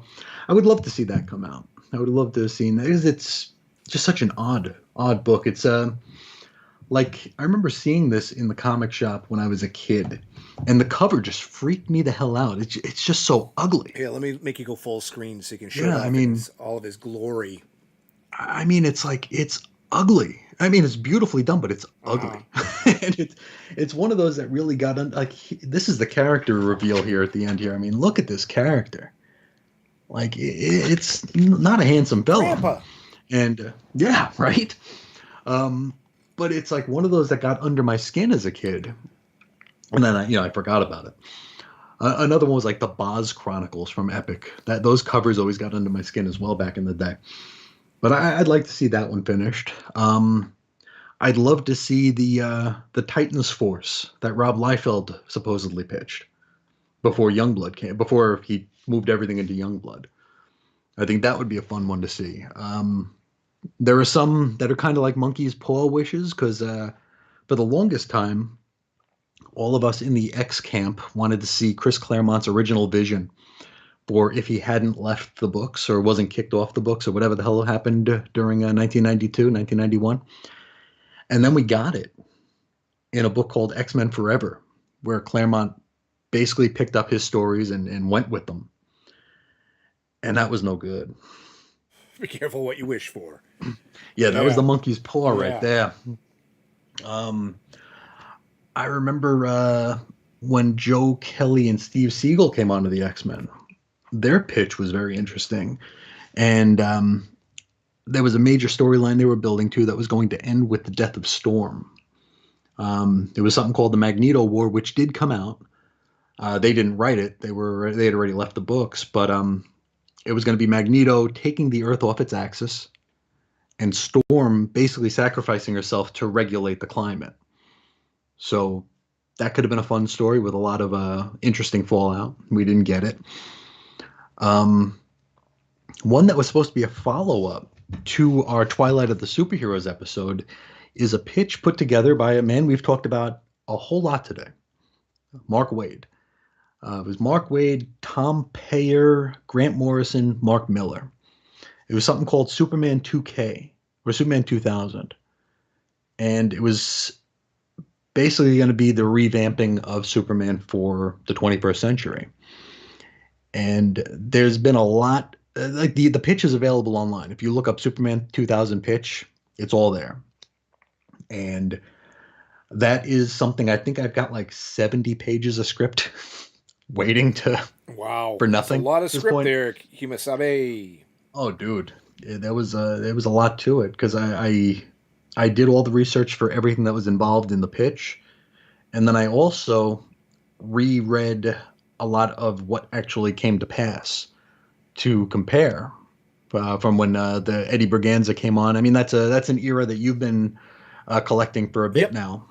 The Kelly Casey, I think Eminem was part of that. Yeah, on The Adventures. Schultz, Yep. Man, oh, the yeah, Schultz stuff. Oh my god. the Schultz on Man of Steel was kind of not Dude, great. kind of not great. Kind of not It great. was an also run. It was an Oh also my run. gosh, man. And it's a It shame was because my last name happens to be Schultz. Jesus. And I'm Yeah, not it's proud of my true. last name. I didn't choose my last name. Okay? I should probably have my last name legally changed. And one of the reasons I would cite on the paperwork, To Liefeld. no, but I would I would put, why do you want to change your last name from Schultz to Diamond? And I would put, because I'd be Diamond Dave, I would Yes. put because Man Man of of Steel Steel. 100 through There we go. 126. Mark Schultz just sucked, man. Thanks, Mark. Thanks a bunch. Wasn't great. Wasn't Ugh. great. But the Superman 2000 seemed like it could be interesting. It seemed like it could fall apart too, but I think that would be an interesting, like from the DC Vault, Superman 2000. Mark Waid's already writing 17 books over there. What's one Yeah, more? right. You ain't kidding. Yeah, but I that would be a fun one Yeah, you're from the right. DC That'd be Vault, very good. Superman Yeah. 2000. Do it. Yeah. I'm surprised they didn't do a post Jean Grey dying or the Phoenix dying. Who the hell even knows who died up on the damn moon at this point? They've changed it so many times. Is it Jean? Is it the Phoenix? Is it both? Is it neither? Who knows? But they did a one shot after that, like probably 3 or 4 years later, called Phoenix: The Untold Story, where they told the original ending of that story, where Phoenix doesn't die. Instead, she's just depowered, and she and Scott leave the X-Men afterwards. I think that could be a fun, like from the Marvel Vault, do a 3 or 4 issue series of that, just following up what that story might have turned into. You don't get to deal with all the Madeline Pryor stuff. You don't have Scott abandoning his family to rejoin X Factor, and it could be an interesting thing to jump around into. I think we should change the name of this program from Hmm. Bada Ben, sorry, I can even say it correctly, Hmm. to Pitchman. There you go. Me pitching a more appropriate action figure There you packaging go. to you in the DC in the vault. Hmm. So there you go. And by the way, that was a TV show, Pitchman, which I cannot find anywhere streaming. Was that the Billy It Mays one? was, and I really enjoyed that show Okay. when it was on, and I have not seen it Hmm. since. So, too bad. I haven't thought about that I in know, and ages. I Yeah. really enjoyed that show. It was a reality TV show. Did he die during that? I believe he did, yes, because they did an episode specifically with his son talking Hmm. about his passing. So, Okay. yeah. Okay. All right. Huh. There we go. Well, there you Hopefully, go. Chris found that answer satisfactory because you were really. If it made any I was like, sense. go read my fanfic on Two Staple Gold. Just Google that. You can read it all to your heart's content. And you're like, hey, man, I got story after story after story. So you came correct. Yeah. Yeah. Yeah, my only dabbling into I didn't even do the fanfic, but I just thought about it a Yeah. lot. Was you remember when Marvel relaunched Epic, Jemison Casada era, where like the I think it was issue 7 of Marvel, Yeah. um, like the cover looked like Wheel of Fortune, and it had like that leggy blonde that Vaguely. Greg Land Yeah. drew, Okay. and like she was turning over the letters for Epic, and like the entire issue was like a pitch, like this is what you do, this is what you send us, and this is what you own, and this is what we own, and this is what you do, and this is the pay you'll get. No story in there, it was just Uh charts. huh. But it's a fun piece of ephemera. um I remember they were reaching out to a bunch of like comic reviewers that I was following, Mm-hmm. like, oh, pitch your story, pitch your story. And I was like, I maybe I'll pitch a story. And I wanted to do a story about, and in recent months, they've actually brought these characters back. I wanted to do a story with the characters called the Upstarts. Now, the Upstarts they were introduced in X-Men books, late 80s, early 90s. and they were like these young, spoiled, like sons of villains, sons and daughters of supervillains who would basically they would assign mutants points, and they would kill these mutants to get points. Of course, you can't. There were only a couple hundred mutants back then, Mm-hmm. so you can't just start killing Yeah. mutants. Um, but by the time that Epic was announced, there, I think we were up to like 75,000 mutants. So it's like, oh, we can kill some of Yeah. these. Um, and so it was like, oh, that could be a fun story. So I'm like plotting out like, I wanted it to be like a big fake out. Like it's just going to be like narration captions and like first person view. And like we're going to see certain mutants just like walking through the park, or in the store buying groceries. And it's going to end with one of them being killed. And it's going to like the last caption be like 75 points. Yeah. And it's like, okay, there you That's go. cool. That's what it's going to be. And that's the story you're going to tell. And they brought the upstarts back, I think, in the Jed McKay X-Men. I haven't read those issues yet. I think I read like the blurb that said next upstarts. So I don't know what they did with them, if they're going to be the same thing or an evolution of them. But I thought that would be a fun story to explore. It's interesting you should say that to me because how you were like, I don't know what they've done with. Maybe they did the same exact thing They might have. that I was thinking about, that I was conceptualizing. You know what I mean? Because the reason why I wrote my Parliament of Trees fanfic was two pronged. One, there was a dangling thread that had never been resolved from the Alan Moore run that I cannot believe no writer had ever dared to To tug tug on a on. little bit. Yeah. And the other was because this is before the Ram V Swamp Thing. The Swamp Thing. Correct. The Swamp Thing was coming out. I had no idea what it was going to be. And I'm like, God forbid he comes up with anything similar with the Parliament of Trees that I'm thinking about. So let me rush and just put this story together that's in my brain that honestly I had been thinking about for years and years and years. And I, in a very haphazard fashion, I kind of patched it together just to get it out on the internet. To be like, Sure. first, I did it and it first. was all manufactured in my own mind, my own weird, I don't know, perverted ego or something that this had to be out there. Of course, no one has ever done anything similar or what have you. But that was the impetus for the reason why I needed to have it put out there somewhere. So, but Sure, yeah, sure. but you don't care. Intellectual You property. not even. I mean, it's not even my thing. I didn't create Swamp Thing. You know what I mean? Or Parliament of Trees or any of that stuff. I just wanted to be like, hey, my Thought of my this. life is what it is. Whatever you may think of me as a human being, no matter how many times I pretend to be someone I'm not, and my aspirations will never be fulfilled or whatever, at least I had this idea, good or bad, I put it out on something they call the World Wide Web. There you go. You know? So yeah. There we Anyways, Chris continues. go. Well, that's the end of that Okay, email. all right. Now we can get to We get a today's two-part. email, or the email from Friday the 29th. So actually the day we did the last All right, episode. groovy. And he says, first off, I want to thank you for waiting until I was on lunch before starting the episode. I wanted to watch live and wasn't going to get to lunch until afternoon Eastern time, so thanks for that. I really enjoyed the Jive Turkey trivia segment. I was playing along while watching and was lucky enough to get them all right, so someone else broke your game.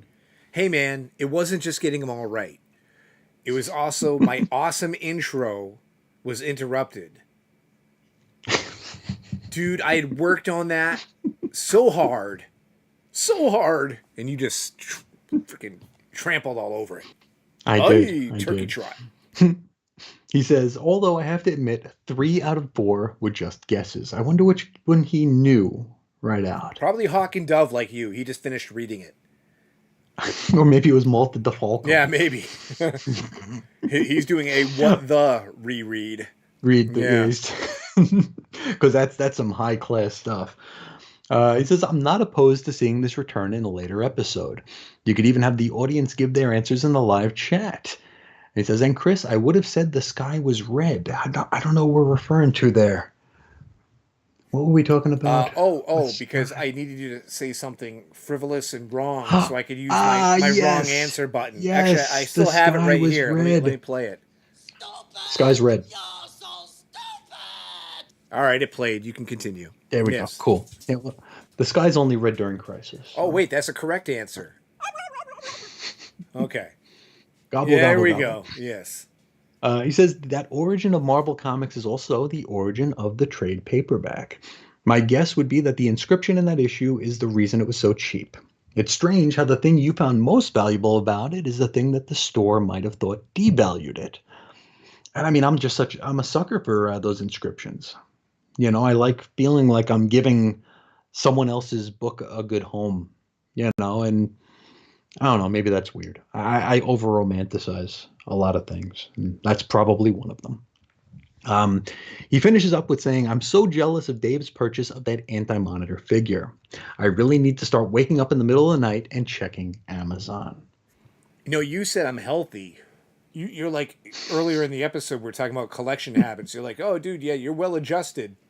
I'm not paraphrasing, but dude, I'm not. Like, when it comes to Amazon and shopping, I am a weird dude. And my wife is often amazed by the deals I find, but it Mhm. doesn't happen by accident. It's persistence. I spend Mhm. far too much time online looking at shopping stuff.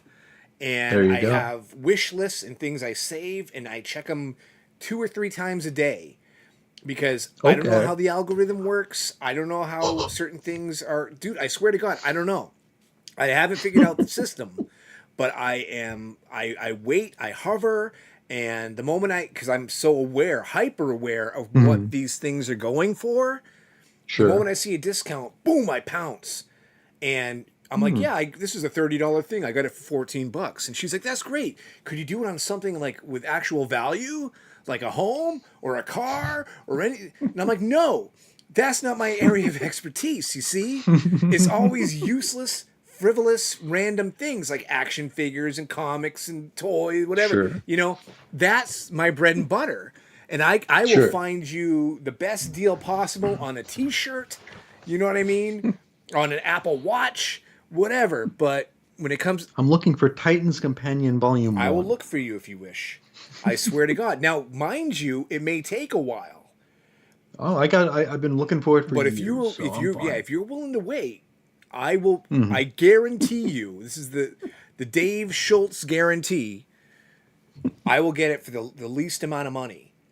Or even my I like it. eBay methods. I'm like a shyster, man. It's ridiculous when I buy things on eBay. Like, I've told you, I've gotten things for like a Mhm. couple dollars when people list Oh them for yeah. like 20 something bucks. All because, It's and I don't true. even know, I don't even want to reveal my methods. I don't even know Sure. if it's Sure. appropriate because I like to keep these things to myself. These are my own Mhm. sneaky, devious tactics. It's true. I should It's true. charge for a class. Hey man, you want to get some Funko Pops for super cheap?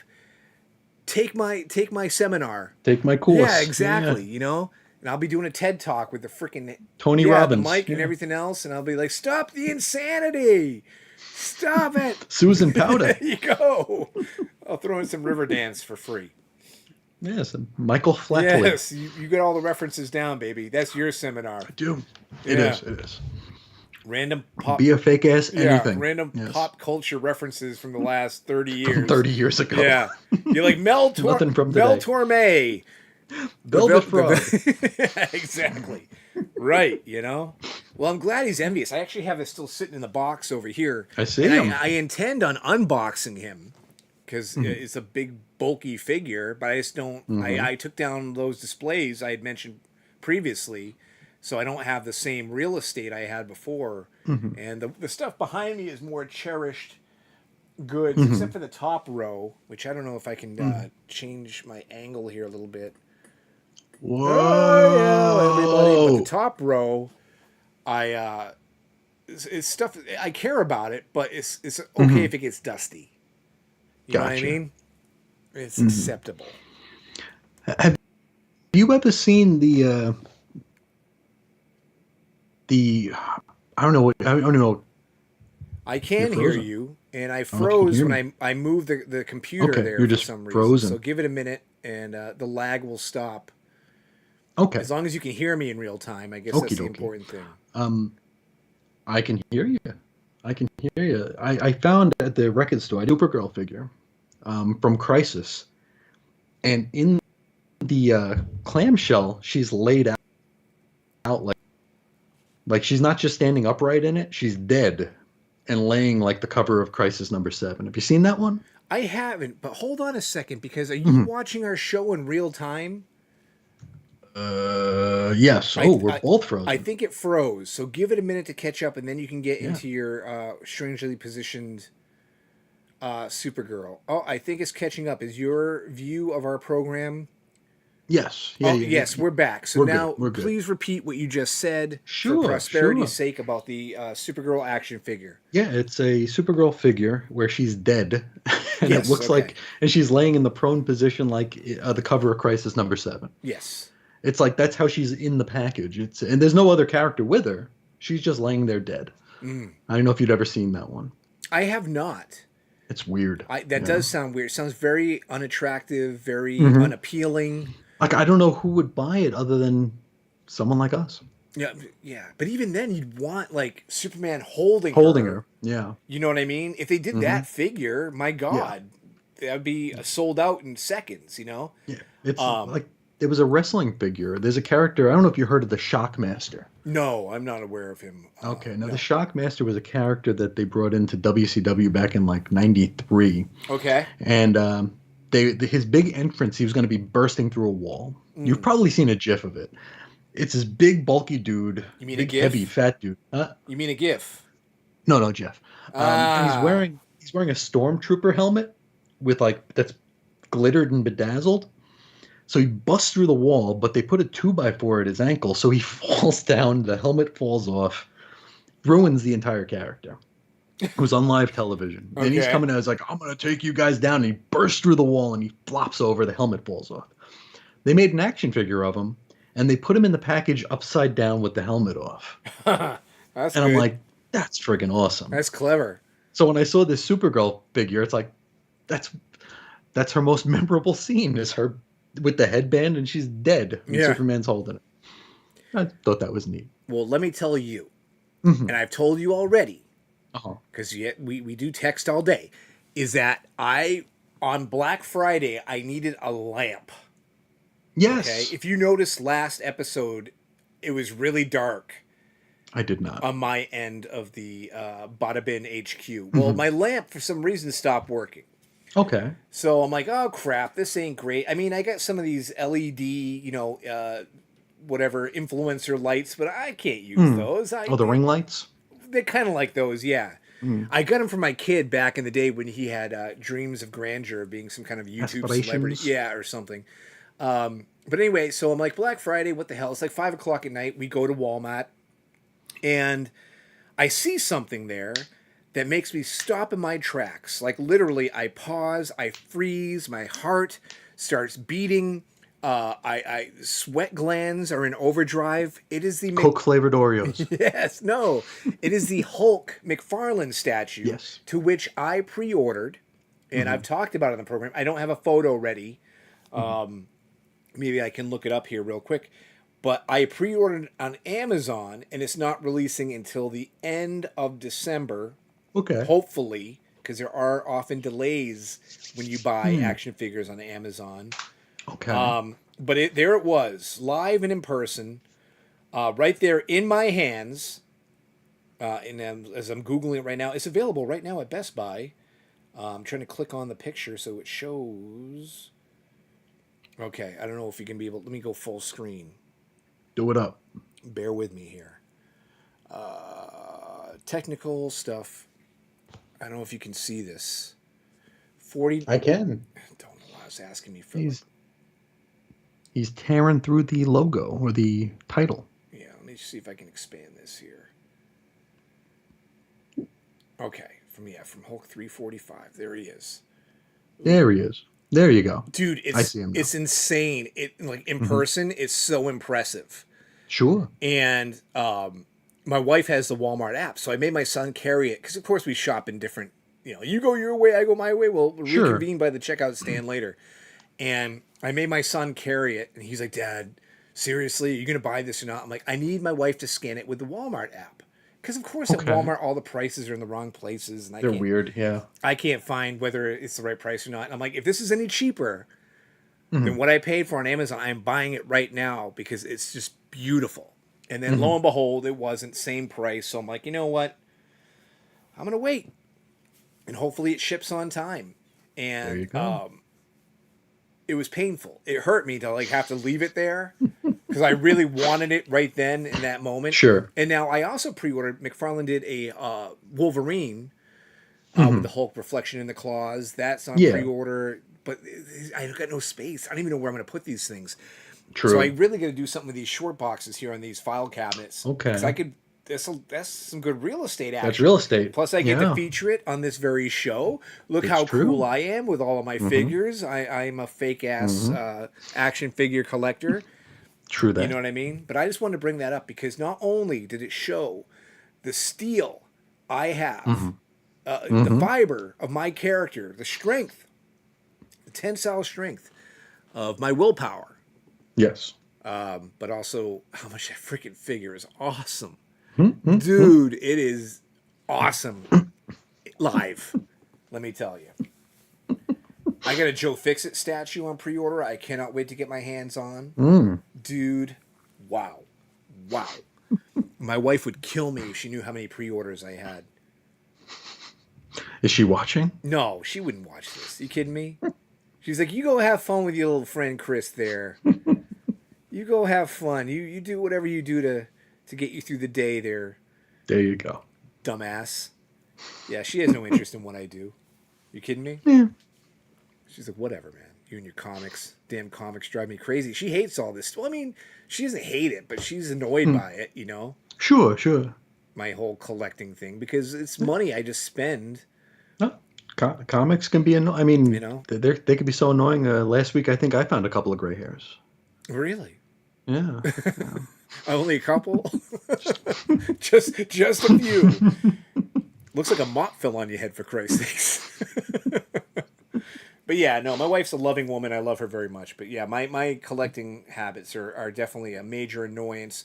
Not to the point where she'd like, you know, give me a ultimatum. Ultimatum. Yeah, like comics are your marriage, but she's you gotta find some more room for this stuff and out of my Mm. sight, you know? I remember back in the early days of YouTube, there was a guy who was a big video game collector, Mm-hmm. and his wife gave him the ultimatum. Oh dang. I think he had a young son, and she said, "Video games or your family." Guess what he chose? Video games. Yeah, but you know, when it comes to something like that, was it due to the purchasing of games or the time spent playing games or everything? You know, I don't know. Mm, I found that a lot of like collectors don't actually play the games; they just amass. really? And yeah, it's kind of what I fell into with comics, you know, and you know, to be honest, video games too. You know, it's like you buy things you think you're going to play and then the time just doesn't come. Buy things you think you're going to read and the time doesn't come. Mm. You know, Yeah. I've gotten quite an education on video games since I got the Xbox for my son's Sure. birthday. And I was kind of wowed because, of course, he likes physical games more than downloads, but they Sure. release an Xbox console that has no disc drive. Yeah, just the digital only. And I'm like, Yeah. how much space do you really have on your memory? How many You got to games keep deleting games and stuff. can you put memory cards in there? And then how costly would that be for like Hmm. te- Proprietary hard terabytes, drives. terabytes Hmm. of memory sticks or hard? Yeah, I mean, Oh, yeah. to me, it seems like quite the chore, quite the challenge Hmm. compared to just getting the physical game. So why would Well, anybody want the discless? the games actually have to be, um, they have to be uploaded into the system too. Mm. Like they copy into it, and it's like it uses up space that way too. Yeah, I noticed like when he It's first ridiculous. got the Xbox, like he was putting in the games, they got to update, You got they to got to update. download Hmm. so much stuff, and I'm like, Oh wow, this is yeah, taking forever, gigs. dude. Hmm. This is taking a long time. And, Oh yeah. that's what I mean. I got like the School of Hard Knocks Oh yeah. with my son's video game. Me like a naive moron. I'm like, all right, here you go, physical game, pop it in. I knew there's going to be some, updating or Some whatever. delay. Yeah, Yeah. yeah, yeah. But I didn't think it was going to take 35, 40 minutes in some Oh yeah. cases for like, he wants to play Hmm. Halo. Yeah, try again Sure. tomorrow. Hmm. You know, Oh yeah. No, it's pretty wild. it's not like Duck Hunt. That was just No, plug and play, baby. you push that button and you're You're good. good. That dog's laughing his ass off at you, lickety Hmm. split. There was no That's it. waiting 45 minutes to download the dog's, laugh track. His cackle. Yeah, Yeah. exactly. His cackle, But wow, to choose the video games over your own family. And that was years ago. Hmm. So I wonder how well adjusted his children are today. I wonder. It must be a. Hopefully, cooler heads prevailed. I don't know. Yeah. Or his kids are in prison. Could It be. could be that too. I don't know. Yeah. I just really. Because I remember he put a video of he's like, oh, my family left today. It's like, dude, what's wrong with you? Yeah. Was he particularly sad about it, or just like, yeah? It was like he was bummed, but not. Yeah, he was bummed, but you know, assassins need to be created. I guess I Yeah, don't there you know. go. Yeah, he's playing. He's hey, my family left today, and Dragons need to be there quested. you go. I need to do. What was the documentary I was watching? It's like a legit activity with video games, and it's retro video games, Hmm. and it's how you play the fastest. Like you go through Oh, levels, the speed runs. speed running, Oh and yeah. okay, yet again, to reiterate and reinforce the fact, I do not know a lot about video games, the culture, Mhm. or the people who enjoy them, other than in a casual fashion. But Sure. I was shocked, literally Hmm. floored when I found out that people make money. Hmm. And one of the guys doing this speed running, is that what you call it? Hmm. He was like, he bought a house. He Oh had a yeah. steady stream of income to which he was Sure. living far better than I even imagine. Hmm. Just because he can go through Super Mario Brothers Yeah. in Super insane quick. speeds. Yeah, Yeah.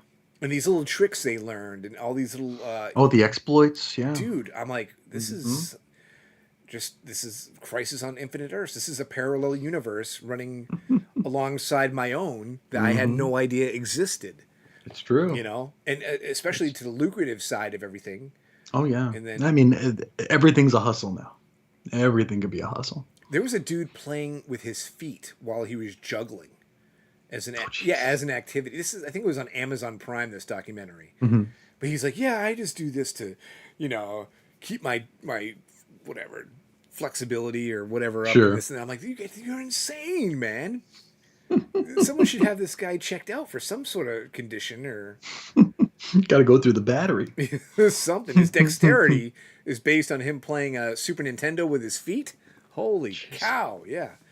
But yeah, I mean, I was only casually watching it too. But that whole Mhm. thing with the guy's like, yeah, I bought this 3-bedroom house and I got a Oh, yeah. Tesla, and I'm like, wait, what? You did what? From speed running? Oh yeah. And the thing with him It's is, it's not even because he's doing competitions. He has a channel oh yeah. on Twitch or something, and he has Hmm. subscribers. Maybe his Patreon even. Could be. They just a lot of them do both. Yeah, and that's how he made his income stream. Yeah. I wish some of pretty those wild. guys would gravitate towards the Bada Show. I mean, I would love to be able to just quit my day job, Bada bin a day away. yeah, and talk comics all day every day. I'd do that if I got paid for Mm-hmm. it. I'd be great, pay my rent, you know. But this guy, he's just like, dude, I'm gonna save Princess Peach so fast. You have no idea, you know. Crazy true. subcultures, anyway. It's true. But as Peter David says, but I digress. Hmm. Yeah. How did I even get started talking about the video game? Oh, because you were talking about the Oh, the dude. Yeah. ultimatums. The ultimatos. Yeah, the old tomatoes. Cause I was seeing my wife gets pissed off with my collecting and my spending of stuff There you on go. things I have no space for. And why? Why would you do this? Why? What compels a human to want these things? Hmm. The easy answer is always just nostalgia. But why nostalgia? What does it remind you of? Was it a glimmer of hope or light during bad times? Was it to remind you of good times? It's all we have. Just to remind you that life was simpler. You know what I mean? At a Yeah. different point in your life, because Oh yeah. what is the It's answer? true. What is it? Where does it come from? Where does FOMO come from? It's because we always feel like we're too old for where we're at. Really? We're all so old all the time. Yeah, but now it's becoming official. Well, not yet, because I mean, 10 years from now, we'll look back at now and be like, "Wow, we were so young." Yeah. I get that. I understand what you're saying. If you put it into like perspective or in a Because vacuum. that you gotta have perspective with it. Because we're never gonna be as young as we are right now. Yeah, I get. Okay, fine. But Yeah. I'm saying legally, like AARP standards. like discounted breakfast at Denny's standards. You know what I mean? Sure, Or cheap sure. coffee at McDonald's at 5 a.m. Hmm. Like You're talking elderly, not old. I don't know, man. Well, listen. I'm telling you, I'm only a few years away, basically from 50. Sure. Dude, that's. I'm sorry, but that's like I just almost choked. That's so crazy to me because in here it's still like 16. Same here. Obviously, I'm wearing a Superman T-shirt and a Mad Magazine hat. I'm sitting in front of a bunch of toys and Avengers thing behind me. I mean, come on, But my maturity level is obviously terribly low. But to realize like this, could you imagine when you were 12? Having our dads doing what we're doing right now? Even if that's something I'd even ponder or think about. I'm just Right. saying, just achieving the age or becoming 50 years old. I mean, that's ancient. Yeah. What was King Tut like? I mean, was fire really that cool when you guys figured it out? It's true. What? It's true. Yeah, it is weird. And like, I don't want to get like down and dark with the whole conversation because that Sure. could take a turn too. Oh, big time. Trust me, you know what I mean? I mean, Big time. as far as, exactly, I'm not even going to get into it. You know exactly what I'm Yeah, talking I've been about. in the realm for a bit. Yeah, but I mean, just as far as like, okay, let's do it in a positive side, all right? It's an achievement. It really is, to make it thus far. But then it just makes you feel weird, It does. Because It then does. also your friends can go to Spencer Gifts and get you the like, ain't it nifty to be 50 cards? Oh, you'd have to cut them off, dude. Or the old fart They're not your friends balloons? anymore. Yeah. They're not your friends anymore. Nifty to be 50, ain't it? Yeah, no. I got to do something fun for my 50th birthday. What would be the most fun thing you could think to celebrate the fact that you've hit the big 5-0? I mean, You need to schedule a trip to Hawaii now. yeah, you're going, you lucky son of a bitch. January. Remember, January is cheapest. That's my bucket list thing too. Is Hawaii, and we talked about this last episode. Yeah. So it's great that you taken two opportunities to rub the salt in the wounds. But that's a great idea because 50 is a big one. You got to do something to celebrate You got to. you. Mm-hmm. Now, ideally, if you ask me, Dave, what would be the perfect birthday for you? I would be like, no interruptions, because we just discussed this. Read comics all day, Murder, She Wrote on the TV in the background. I could just maybe roll around in my underwear. I don't even know. Just like, no responsibilities, nothing. Mm-hmm. That to me, and give me like 12 to 18 hours of that. There you go. Perfect. And yeah, I want to see my family and all that stuff too. But that'd be great. But 50, you kind of like there's another expectation. You got to do something more social, maybe interact with other humans. I don't know. Yeah, I remember I thought my 40th was going to be big, Ooh. and when I turned 40, my family came over to the house, and they were all talking about this weird virus in China. Oh, really? Surprise! It's like, that's no big deal. Get out of here. Yeah, I actually remember the whole COVID thing too because a guy I was working with, we were discussing it because we're like, it's so small in the news. It's such a minor thing. Yeah. Should we be worried about this? No, I guess not. Whoops. Yeah, that's definitely a way to celebrate your 40th. I was bummed. I'm always bummed for any like landmark birthday. I'm bummed for every birthday period. No, get out of here. What you got to do. Like, I got one in like 3 weeks. I know. I was going to say, you're a Christmas baby, which is rough to begin with. Yeah. But I was going to say, if you plan something like a little trip, I think is always appropriate. You know what I mean?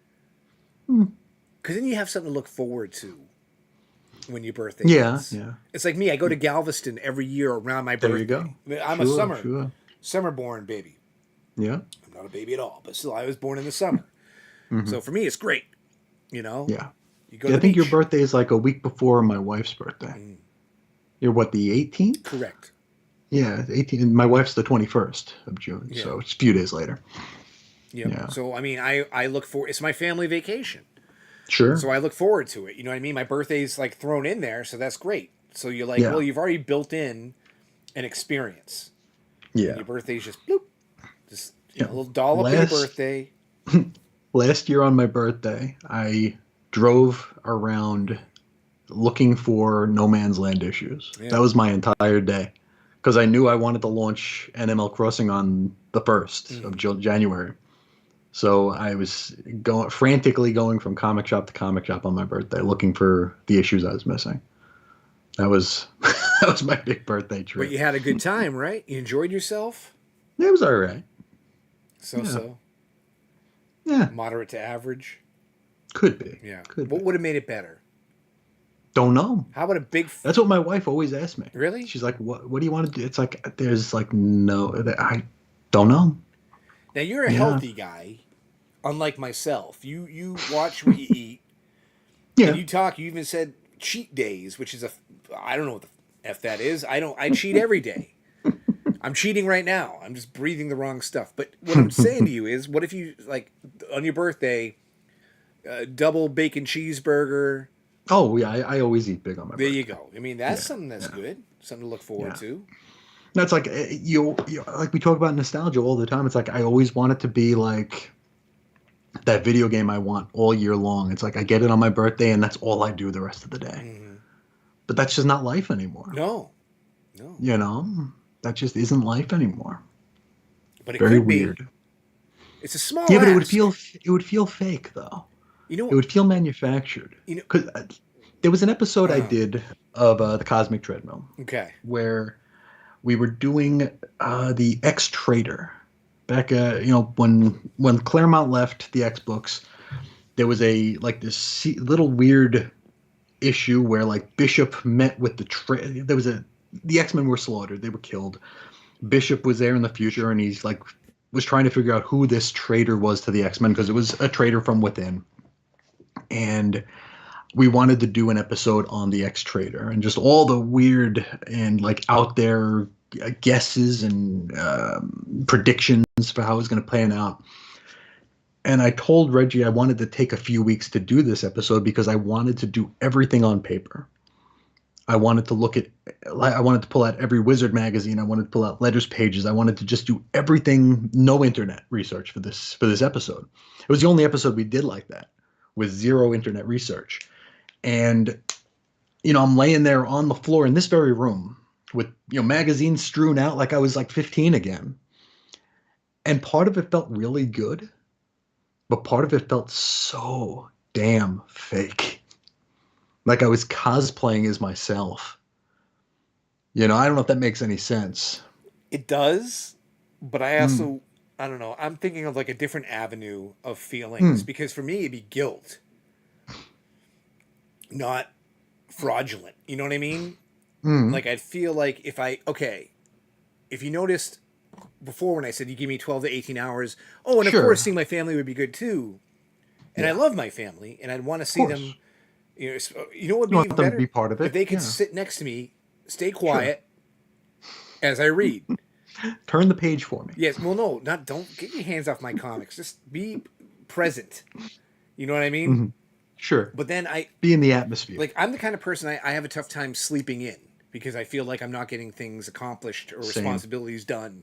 You know what I mean? So for me, just to have the book strewn out and dedicate an entire day to myself, I'd feel like, am I denying someone else something? Am I not doing this chore? Am I, you know what I mean? So it's all there. Well, what's that? Maybe the fraudulent bit of it was the fact that I was doing it for an express purpose. Okay. Where when I was 15, I was just doing it to do it. Yeah. It was for the love of doing it. Whereas when I was 38 or 39 or however the hell old I was doing it to make an episode of a show. Okay. All right. It wasn't just an intrinsic freewheeling sort of pastime.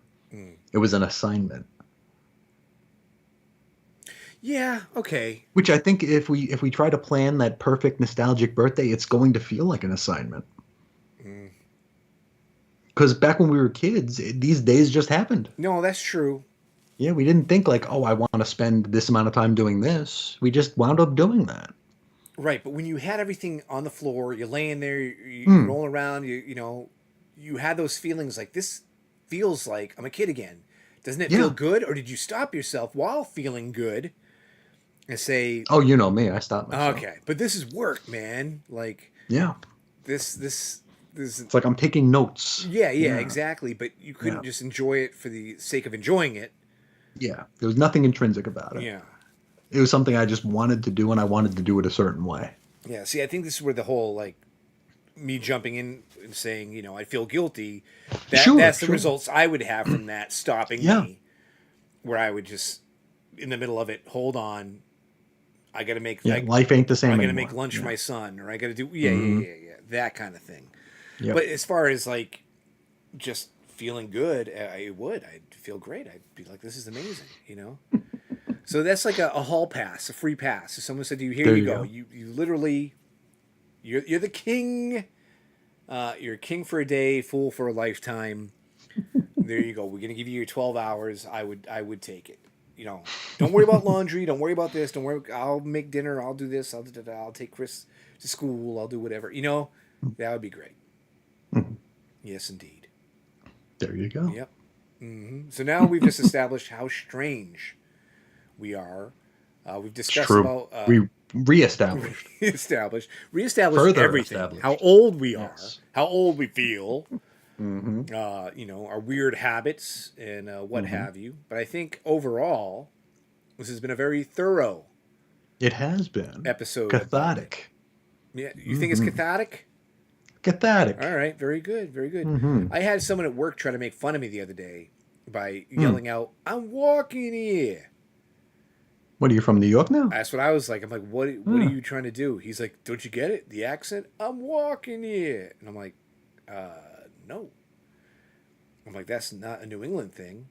I mean, that's a New York thing. I'm like, we used to have a commercial for a video store where they had a little slot and someone couldn't get the video in there. And the guy comes up and goes, fit it in there. That may be more appropriate. But yeah. And I was like, sometimes I forget, like I live in this area where I sound funny with the Oz, Oh yeah, we're amalgamated up there. It's like you're from Boston, New York, or New Jersey. Yeah. East Coast guy. That's what it has to boil down That's to. it. But I was really just looking at the guy like, yeah, you're an a-hole. Yeah, not so funny. But then my son was talking about some kid at school who's being a little of a bully, and that's what I told him to do. I said, you put on an accent. He said, you got a freaking problem with me? Huh? You want to go? Huh? Something wrong?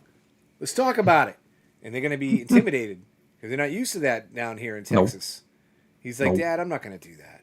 I'm like, all right, man. It was just an option. Throwing it out Your there. loss. Yeah, exactly. You don't want these kids messing with you. That's all you got to do is put on the little tough guy routine, and that includes not pronouncing your R's. You got to leave the R's out. Yeah. I'm going to splash your face with some chowder. You hammerhead. You friggin' moron. Yeah. But anyway, I think that's a wonderful way to wrap up. I think so. This edition I think so. of the Bada Bin Show. And as per usual, we always discuss next episode. Next week, I'm free Wednesday and Friday, so whatever works best for you. Yeah, I'll be open. And we will jam. I will have a fresh, fat stack of comics. Nice. So I've already got a graphic ready called I like it. Fat Stack.